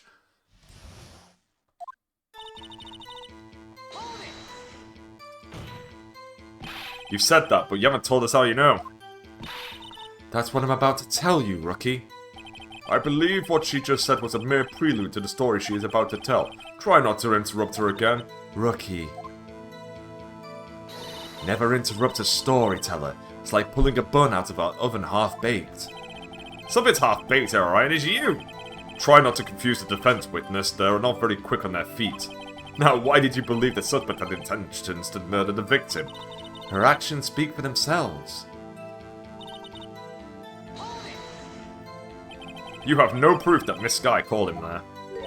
You have no proof that she didn't. Mr. Edgeworth thought there is no record of a call made on the defendant, Miss Lana Sky's phone. She might have written him a letter. Come on, you could have tried public phone first at least. In any case, the victim came to the prosecutor's office where he was murdered. I'm sure he had reason to be there. Witness, why do you think why do you think it was the suspect who summoned the victim that day?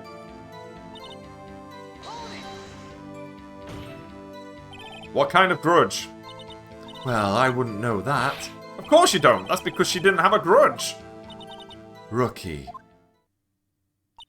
I have a lunchbox here.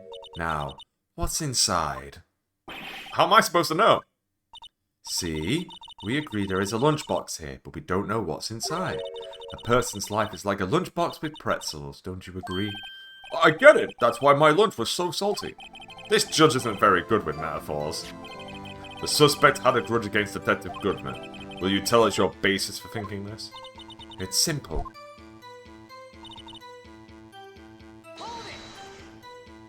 A human machine? That's a contradiction. Please. Can't you find fault with something of substance, Mr. Wright? Note to self, Mr. Edgeworth's sighs smell like citrus fruit. You say again and again. How many times did she stab him exactly? We often say, chop it to 1,000 pieces, but we don't actually mean 1,000 pieces. What difference does it make if the deed is done? How come she's getting mad at me? Let's just say she stabbed him several times and leave it at that. Leave it at that? This is a murder case, people! Mr. Wright, you should speak up if you have an objection, you know. Miss Starr has turned out to be as short-tempered as she looked at me when we first met.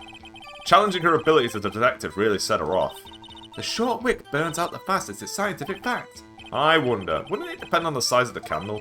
I mean, add more wax and even a really short wick will burn longer. Obviously, more scientific testing is required.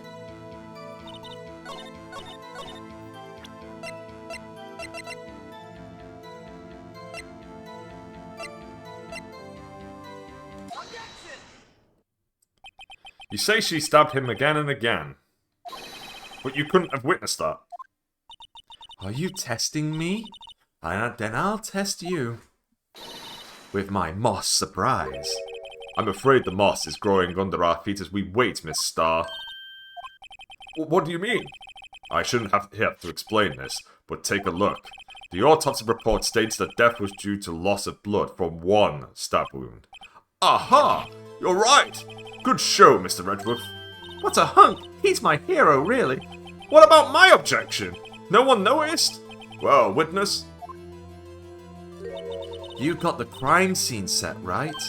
Oh, thanks. I always believed that no one could ever mistake ketchup for blood, but now I realize that such mistakes are possible. So, you're saying you mistook something for blood?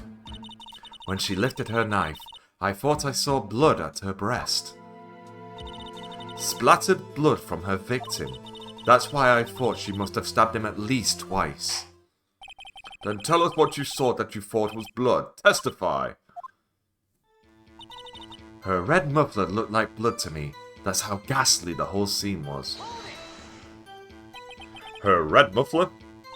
Yes, like a scarf, the chief prosecutor always wears one around her neck, so she can be easily hanged at a moment's notice, I suppose. She's right. Miss Sky was wearing a red scarf, wasn't she? But wait, isn't it odd that you mistook that for splattered blood?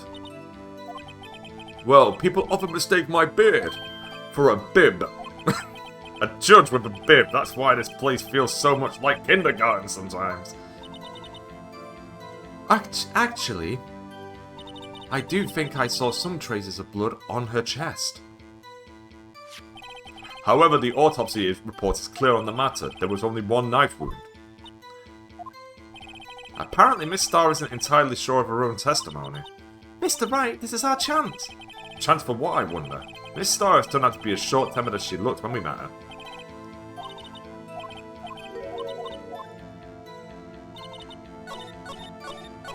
Oh, damn it. Went too far.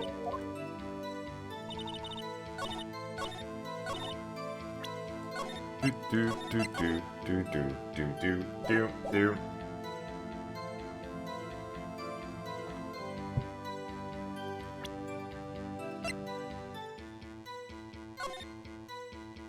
Ah, I got you, bitch! Miss Starr, I demand an explanation. The witness is clearly not suited for detective work. Oh yeah, it's actually gonna take this one too. What? The suspect was not wearing a scarf or muffler of any kind when she stabbed the victim. And you've proved it yourself with this photograph. Huh? But that can't be! Only a professional lunch lady could be so utterly clueless. Congratulations, perhaps you finally found your true calling in life. Harsh words, but good. In the end, Mr. Edgeworth prevails. What was my objection, chopped liver? But it was there. A scarf. No, not that. It was something red, really. Well now, where were we? The witness has given us an entertaining interlude, but back to business. What? Very well, witness, continue your testimony. You saw the crime and apprehended the suspect. Tell us about that. Very well. I do remember some things accurately, at least. Ultimately, we couldn't shake the most important part of the testimony. The most important part? The part where your sister stabs the victim. This next testimony might just be the moment of truth. Apprehending the suspect. After the murder, the suspect attempted to run behind a partition off to her side. I quickly caught her, explained her rights to her, and arrested her on the spot. Ah yes, when I arrested her, she mentioned the muffler. That's what had confused me in my earlier testimony. The chief prosecutor made to escape, but against Angel Star, resistance is futile. You are quite determined about this scarf, aren't you? I strike like a snake and bite like a cobra. That's me, Angel Star. That wasn't a very good metaphor. First of all, a cobra is kind of a snake. Don't bother me with details unless you want to get bitten. No, thanks. Note to self, Mr. Wright is weak against poisonous snake bites. The chief prosecutor tried to resist, but her efforts were in vain. She knocked my hands aside, kicked over an oil drum. An oil drum? Hard to imagine. Oh, she's beautiful but deadly. A predator, this one. A leopard woman. Hurrah! Very well, Mr. Wright, your cross-examination, if you will.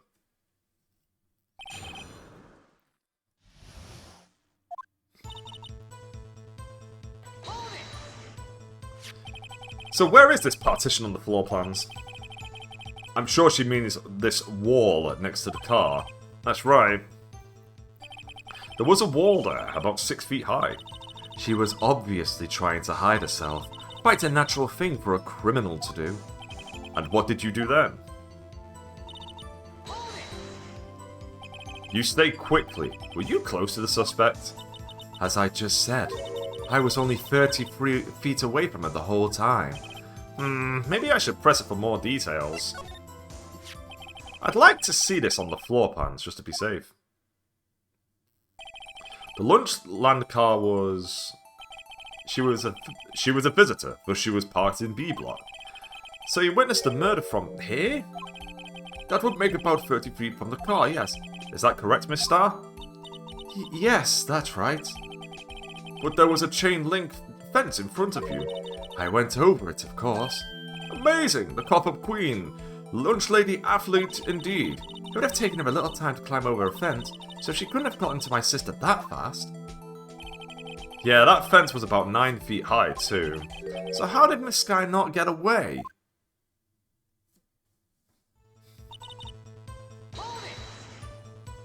She mentioned the muffler? What exactly did she say? If I remembered exactly, I would have told you in my testimony. Cheeky! Anyway, all I heard her say was the word muffler. Just that one word? So, what you heard wasn't the suspect talking to you, but to someone else? Yes, the chief prosecutor was talking on her phone. Her phone? She can't mean... By phone, do you mean this cell phone discovered at the crime scene? Yes, ultimately. Ultimately? My memory. It's like a salmon heading upstream, you see. No, the court doesn't see, Miss Star. The chief prosecutor first attempted to use the phone hanging on the wall. On the wall? That's right. Near the car, there was an emergency phone on the wall. Apparently it was out of order. And so she used her cell phone? Indeed, the emergency phone was out of order that day. Good witnessing, witness. Good witnessing? That rounds a good testifying. You should of course add this to your testimony. The things I do to please this rookie defense attorney. The word muffler was heard over the call during the call made to Emma at 5:50. I saw it all. How she tried the phone on the wall, but it had to use the cell instead. Do you think you could restate your testimony for the court? Aha! I was going to ask the same thing. I'll only say this one time, so listen close, rookies.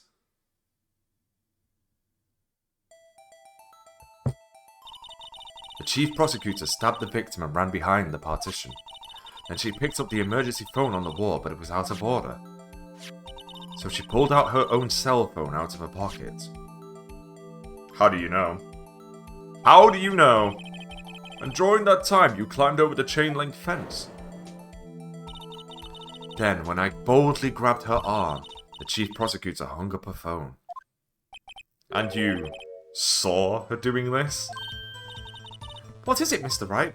It's the fact that the fucking wall's in the way. I'll still press this because it's the only one left. She made to escape. Can you be more specific? She brushed aside my hand and ran. It was a terrible sight to see, like a dollop of lard on a pâté of foie gras. Huh? She even kicked over an oil drum at me. An oil drum? There was an oil drum lying on its side at the scene of the crime. But it's strange. What's that? If she wanted to escape, why did she run the other way? The other... Ah! The parking lot entrance. That's right! It doesn't make any sense that she would run from behind the partition to the oil drums. Excellent, more mysteries. I wish we could solve a few before finding more though. So Miss Sky tried to run.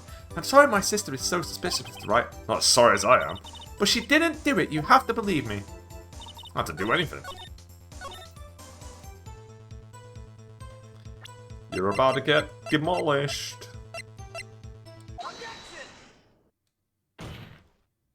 Miss Star, I have to conclude that you have a personal grudge against Miss Lana Sky. The witness is a former detective. Her testimony is unmarred by personal bias. Well, who would have thought you would be my knight in shining armor, prosecutor? You who, together with the chief prosecutor, kicked me out 2 years ago. Well, Miss Star, this is a fatal contradiction with your testimony. How do you explain this? I don't know what you're talking about. Mess with me, and I'll make you cough it all up. Let's look at the floor plans. You said you witnessed a crime from this point. However, if that's true, you couldn't possibly have seen Miss Sky making that phone call.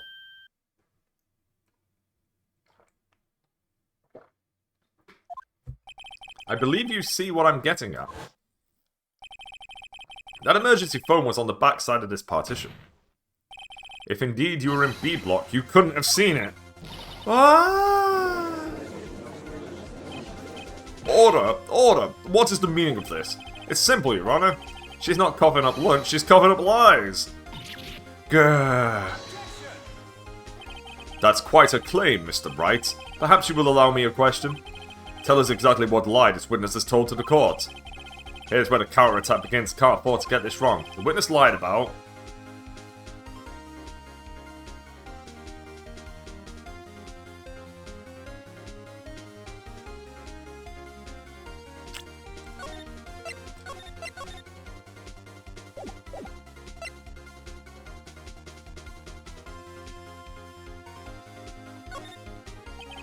Miss Sky tried to use the emergency phone, but it was out of order. What is significant about the fact? Nothing. Therefore, it would be pointless for Miss Star to lie about it. Pointless to lie? I see. But say the witness did actually see Miss Sky using the emergency phone. It would mean Miss Star witnessed the crime from a different location. A different location? Now that's a pointless lie if I ever heard one. Before you call my lie pointless, at least let me tell it. Let me ask a question to our clever wordsmith, Mr. Wright. Just where was the witness when she saw the crime? All the testimony we've heard until now points in one direction. The place from where Miss Star witnessed the crime was here. It's got to be the security room then, right? And then it's like she couldn't have seen the crime. Is it this? The security guard room? Indeed, the security room in the underground parking lot is well positioned. It's built on the second floor so you can see the entire lot. She would have been able to see the emergency phone from there. But why there? There are many other places where she could have seen the phone. Not in this case, Your Honor. The witness, not being part of the prosecutor's office, couldn't park in A block. The only place where she could have seen the crime in the back of the partition is here. I remember in your testimony you said you brought a lunch to your boyfriend in the security guard room, yes? Well, Miss Starr? How many years have I been getting the better of men? To think that the tables could be turned. Today a man has gotten the better of Angel Star. Order, witness! What have you done? You used to be a detective. You should know better. I'm not turning back. The guilty will be punished, and I'll do what I must to make sure justice prevails. The guilty? Is she talking about Miss Sky? Mr. Wright, doesn't this strike you as odd? Why did Miss Star lie? It doesn't make any sense. Huh? She could have just said she saw the crime from the security guard station. It wouldn't change anything. Exactly. This photograph tells all. It was the defendant who stabbed the victim. The truth still stands. It still stands? I disagree, Mr. Redwood. What? If a witness is found to be lying, they're guilty of perjury. She knows this. She wouldn't risk that without a good reason. So tell us what her reason was, Mr. Wright. Huh? Me? Who else? Mr. Wright, let's review what we know. Miss Starr witnessed the crime from the security guard station. But she lied and said she saw it from B block. It must make a vital difference, but what? What would change?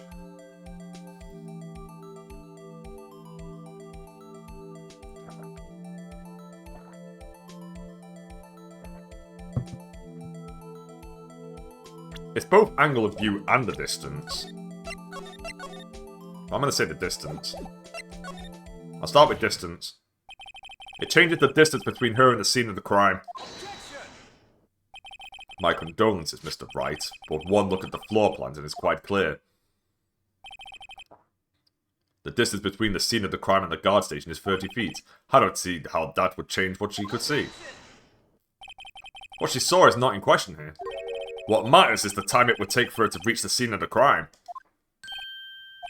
Miss Starr, you witnessed the crime from the security guard station. Now, how long did it take for you to go from there to the scene of the crime where you arrested Miss Sky?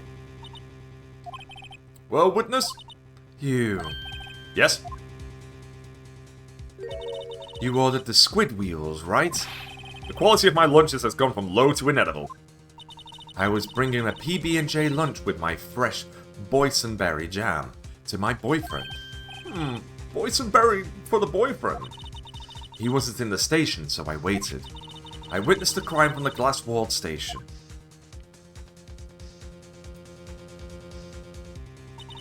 And before I knew what I was doing, I found myself running towards the scene. But the door was locked. I couldn't open it.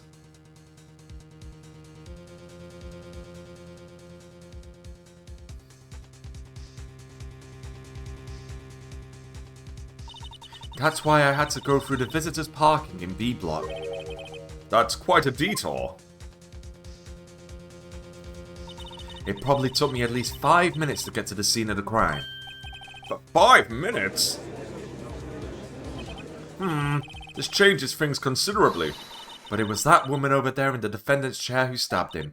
I know it. I have photographic evidence. I swear it. I swear it on my finest plastic spork. You have a point, and the spork is a wonderful invention. Would you like another caviar lunch? Absolutely! Uh-oh. Mr. Wright, you have to do something. Do I have any evidence to stop this? every single time. I don't know what that is yet.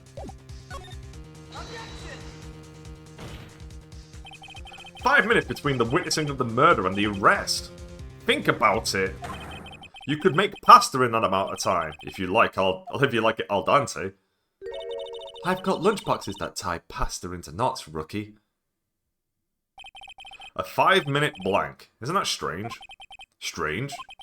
If you were a criminal, what would you do with 5 minutes, Your Honor? Well, I guess I'd flee the scene. Hey! Don't get the wrong idea. I didn't kill anyone. But you have the instincts of a killer. You would run. But this time was different.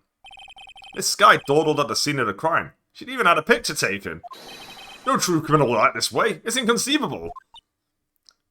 Yeah! Well then, it seems we've come to the end of this testimony. The witness has a grudge against the defendant and a blank in her testimony. Mr. Edgeworth, is the next witness ready to go? Unfortunately, I appear to have overestimated this witness on the account of her professional history. We did it! We screwed that can shut, Mr. Wright. That was too close. I'm afraid that the cop-up queen has been dethroned. And with that, court is adjourned.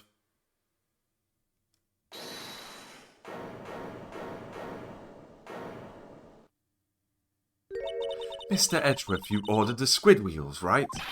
That's the one she tried to foist off on me! I prefer not to take the defense team's leftovers. Anything else to say? I might be able to save you. I have decisive evidence. What was that? Is this another one of her trick lunchboxes? My apologies, but we have no further questions to ask of you, Miss Starr. Is this your jumbo lunchbox? Woohoo! A triple-decker! Out of deference to the witness's determination, I'll allow one more testimony. Let's hear about this decisive evidence. Like the Lunchland motto says, you won't be disappointed. What's she gonna pull out of a lunchbox this time? Decisive evidence. I should have mentioned those 5 minutes when I wasn't looking at the crime scene. And now, to the matter of the victim's shoe. Did I not bring this up? 2 types of blood were found on this shoe. One was of course the victim's. And the other blood type matched that of the defendant, Miss Lana Skye. This shoe proves it. It's flawless, decisive evidence. What? There was blood found on that shoe? Try Lunchland for all your lunch and decisive evidence needs. Witness, what's the meaning of this? Why is this the first time I've heard of this evidence? Simple, as I've already said. I don't trust you with evidence, Mr. Edgeworth. That's why I took the liberty of investigating this myself. And you had blood tests performed? Didn't I mention? I have 3 boyfriends in forensics. In any case, Your Honor, I can't accept this as evidence. What? You must know the 2 rules of evidence law. Rule number 1, no evidence shall be shown without the approval of the police department.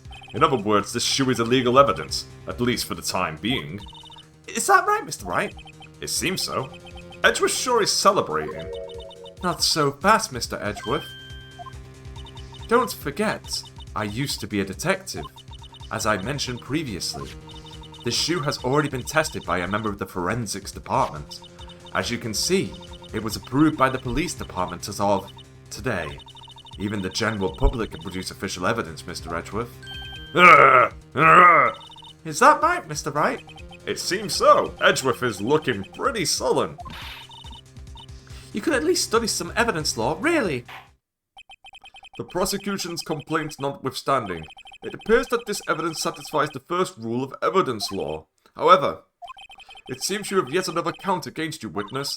Anything to ensure that the guilty are properly judged. Fitting shoe, white enamel shoe, bears traces of blood from Goodman and Lana Skye. Very well, Mr. Wright, you may cross-examine the witness. I will. Decisive evidence.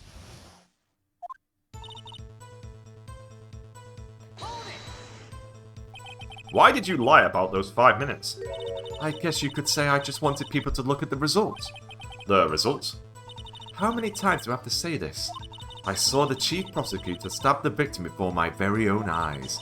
Compared to that, a 5-minute blank means nothing. Then why didn't you just tell the truth? Don't make me laugh. We're dealing with the most untrustworthy of the vile lot known as prosecutors.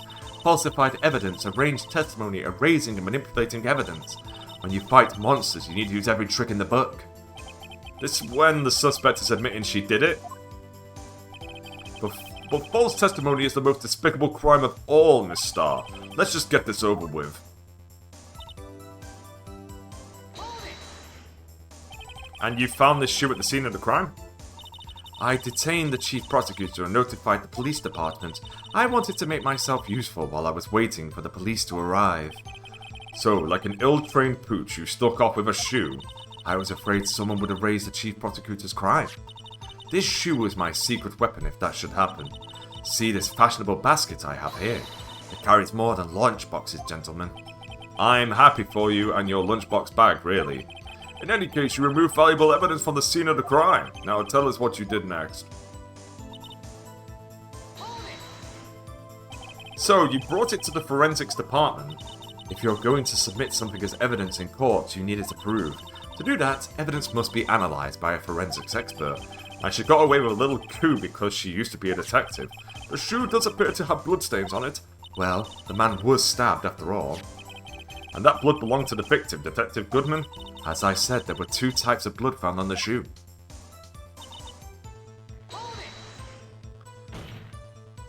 You can't say for sure that the blood belonged to the defendant with a blood test. You claim to know something about blood tests, rookie? Ah. Well, speak up. Well...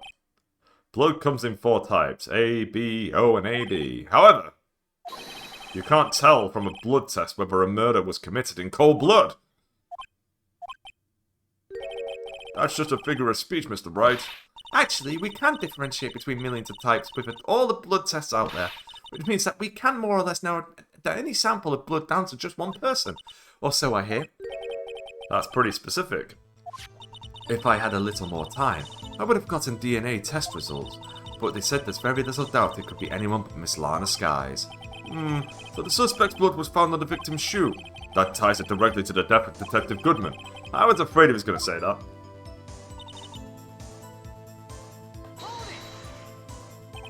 I can't let this evidence go through without a fight. You ordered the peppered fish guts, right? Some like it hot, Mr. Wright. Some like your client. She's in enough hot water to make a whole batter soup. Mr. Wright, don't you have a problem with this shoe? A problem? This is critical. Is there a problem with the victim's shoe? Give me 2 seconds. Ah, there's blood on the bottom of the shoe! This blood, it's my sister's, right? It appears so. Lana's right hand was bandaged when I saw her in jail. She must have cut herself at the time of the crime. How could she do that when she has gloves? Poor sis. She cut herself on something else. Ah! There's blood here too! On the sole of the shoe. It's gotta be the victim's. He must have stepped in a puddle of his own blood. All this blood. It's horrible. This blood might be an important clue.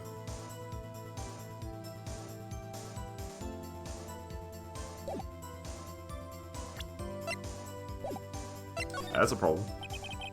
If I'm not imagining things, I'd say there is one critical problem with this evidence. A clear contradiction. That gleam in your eyes. You're still young, rookie. I'd give you a peppered fish gut now. But you couldn't take the heat, you know? Let's hear what Mr. Wright has to say. What is contradictory about the victim's shoe? So is the problem with this evidence. Sure, it's the bottom of the shoe. Here you go. I wonder if you noticed.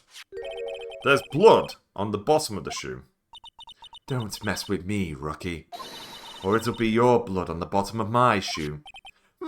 Indeed, there is quite a bit of blood on the bottom of the shoe. It makes sense. The victim was stabbed with a knife. What could possibly be contradictory about blood on the bottom of his shoe?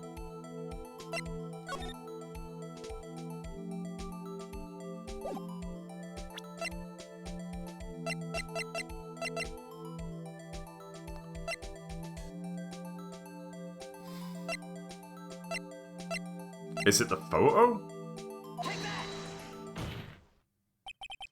The problem lies in the footprint. The footprint? Note that the bottom of the victim's shoe is covered in blood. Then, isn't it strange? Why were there any footprints found by the scene of the crime? Ah! As you can see, there were no traces of any such footprints at the scene of the crime. That contradicts your claim about the shoe. This picture only shows part of the floor, so there could have been bloody footprints. Then where are they, Mr. Edgeworth? Because we checked the scene and found nothing of the sort. Order! Order! Order! Well, witness? What? Huh? Great going, Mr. Wright, but... It's true that the lack of a footprint is a contradiction, but then we have to ask why there wasn't a footprint. Oh. That's true. There has to be a reason why there wasn't a footprint. Think, Mr. Wright, think. Hey, I don't know why it's not there. I'm just good at finding contradictions. What?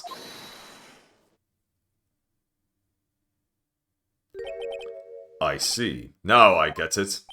Get what? Our witness is more devious than I gave her credit for. We were hoodwinked to the very end. But she slipped. There is one vital hint to the truth in her testimony.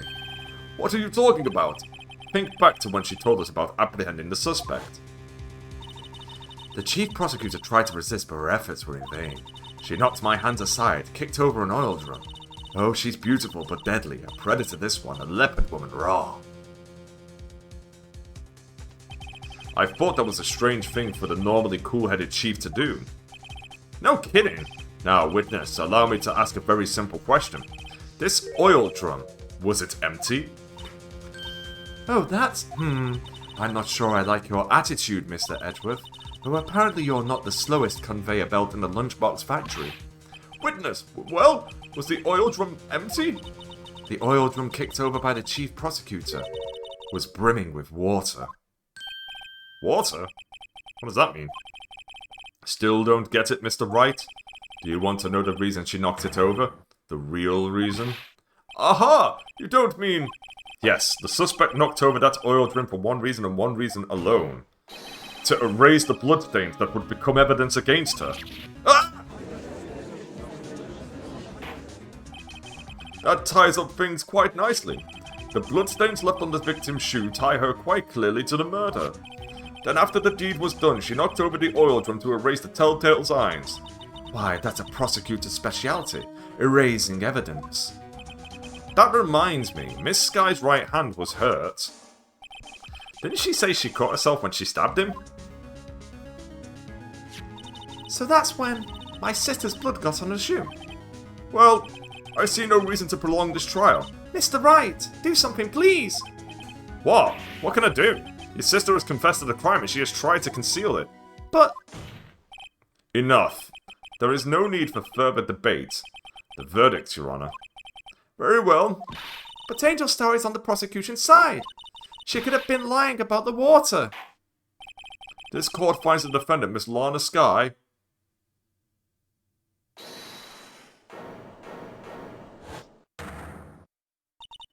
Little girl, what did you just say? Huh? Me? Did you say that I, Angel Star, was on the prosecution's side? Well, yeah, you are. You're saying my sister hid evidence by erasing bloody footprints. Well, I thought you'd had your fill, but here you are demanding a second helping. Another lunchbox, a lunchbox called evidence. Wait, witness, don't tell me you have something else. The time for deliberations is past. Any further comments and you will be held in contempt of court. Your threats don't scare the cough-up queen. Look at this. Fucking hell, why? A photograph? I had it just in case anyone had the gall to suggest that the white shoe didn't belong to the victim. I see no room for error in this evidence. Mr. Wright, wait, look at the asphalt in this photo. Hey, it's clearly wet. Erasing the last trace of doubt from the court's mind. Immediately after the murder, the crime scene was washed with water. I'm sorry, Mr. Wright. I guess I couldn't help after all. It's not your fault. I knew I couldn't win this case from the beginning. And it seems this is what your sister wanted anyway. It's not in there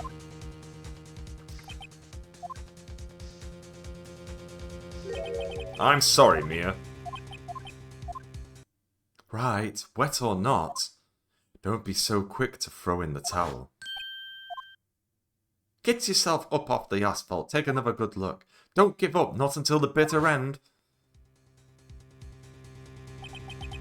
This is the last piece of evidence. Very well, this time I'd like to declare a verdict for good.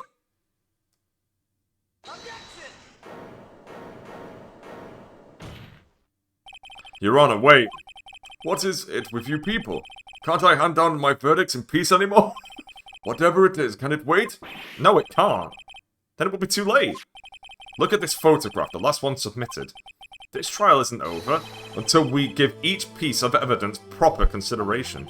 So, Wright, are you saying there's a problem with this latest piece of evidence? Yeah! I'll think later. Yeah, there's a problem. Right or wrong, I've got to go ahead with this. I suppose since we've come this far, we should give every claim a fair shake. Very well, Mr. Wright. Show the court the problem with this photograph.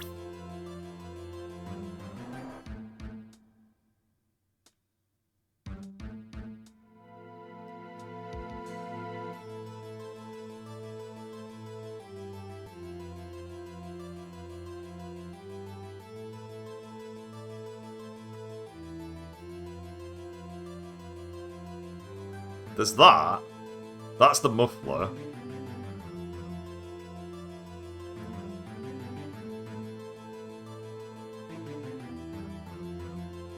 It could be the shoe itself. I can't remember what the issue is with this one. It's like, is it the wrong shoe? Or is it because the shoe's not in the water? I think it's that. No, it's not. I believe he's trying to say that was...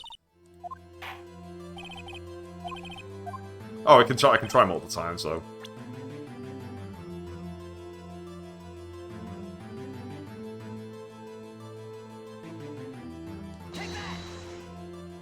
It's not that. Oh, it is. What's this? Here's the muffler. There's something poking out of the car's muffler. Wait just a moment, Mr. Edgeworth. Your Honor? You just said muffler. However, I see no trace of a muffler or scarf of any kind in this photograph. A muffler is also part of a car and a motorcycle, Your Honor. Just think of it as part of the exhaust system, the pipe. I see, and I see. What's that suspicious-looking cloth sticking out of the car's muffler? So what if there is something sticking out of the muffler? What does that have to do with this case? Nothing! Absolutely nothing. Sorry, Miss Starr, but it's not gonna be that easy.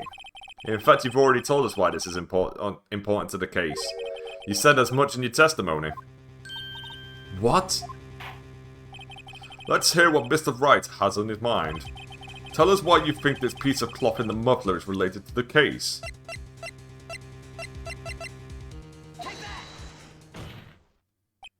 Miss Starr, recall your testimony for the court. Ah yes, when I arrested her she mentioned the muffler. That's what had me confused in my earlier testimony. Muffler! Ah! Yeah! Could it be that the muffler you heard mentioned was actually this exhaust pipe? If so, that means this piece of cloth is vital evidence. Oh. We finally defeated her. She went through a lot of rounds. Well, it seems we'll have to suspend the proceedings. Suspend? I find myself wondering about that piece of cloth. If we leave any question unanswered here, we do a disservice to the law. Have the car at the crime scene inspected at once and bring me that cloth. The verdict will wait until we've after seen all evidence. Agreed? I suppose so. Whew! That was close. But we made it. At least for now. This court will adjourn for a 30-minute recess. It's lunchtime after all. He's still hungry? Good place to stop so I can go get some food.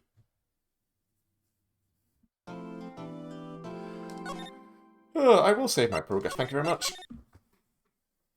Alright, that's it for me for now. I'll be back to this shortly. This case is very long, so I won't finish it today. Because, like, most witnesses don't have, like, 5,000 pieces of testimony that you gotta get through. Hey, if you're watching, thanks for watching, and hopefully I will see you later for more Ace Attorney. See you later.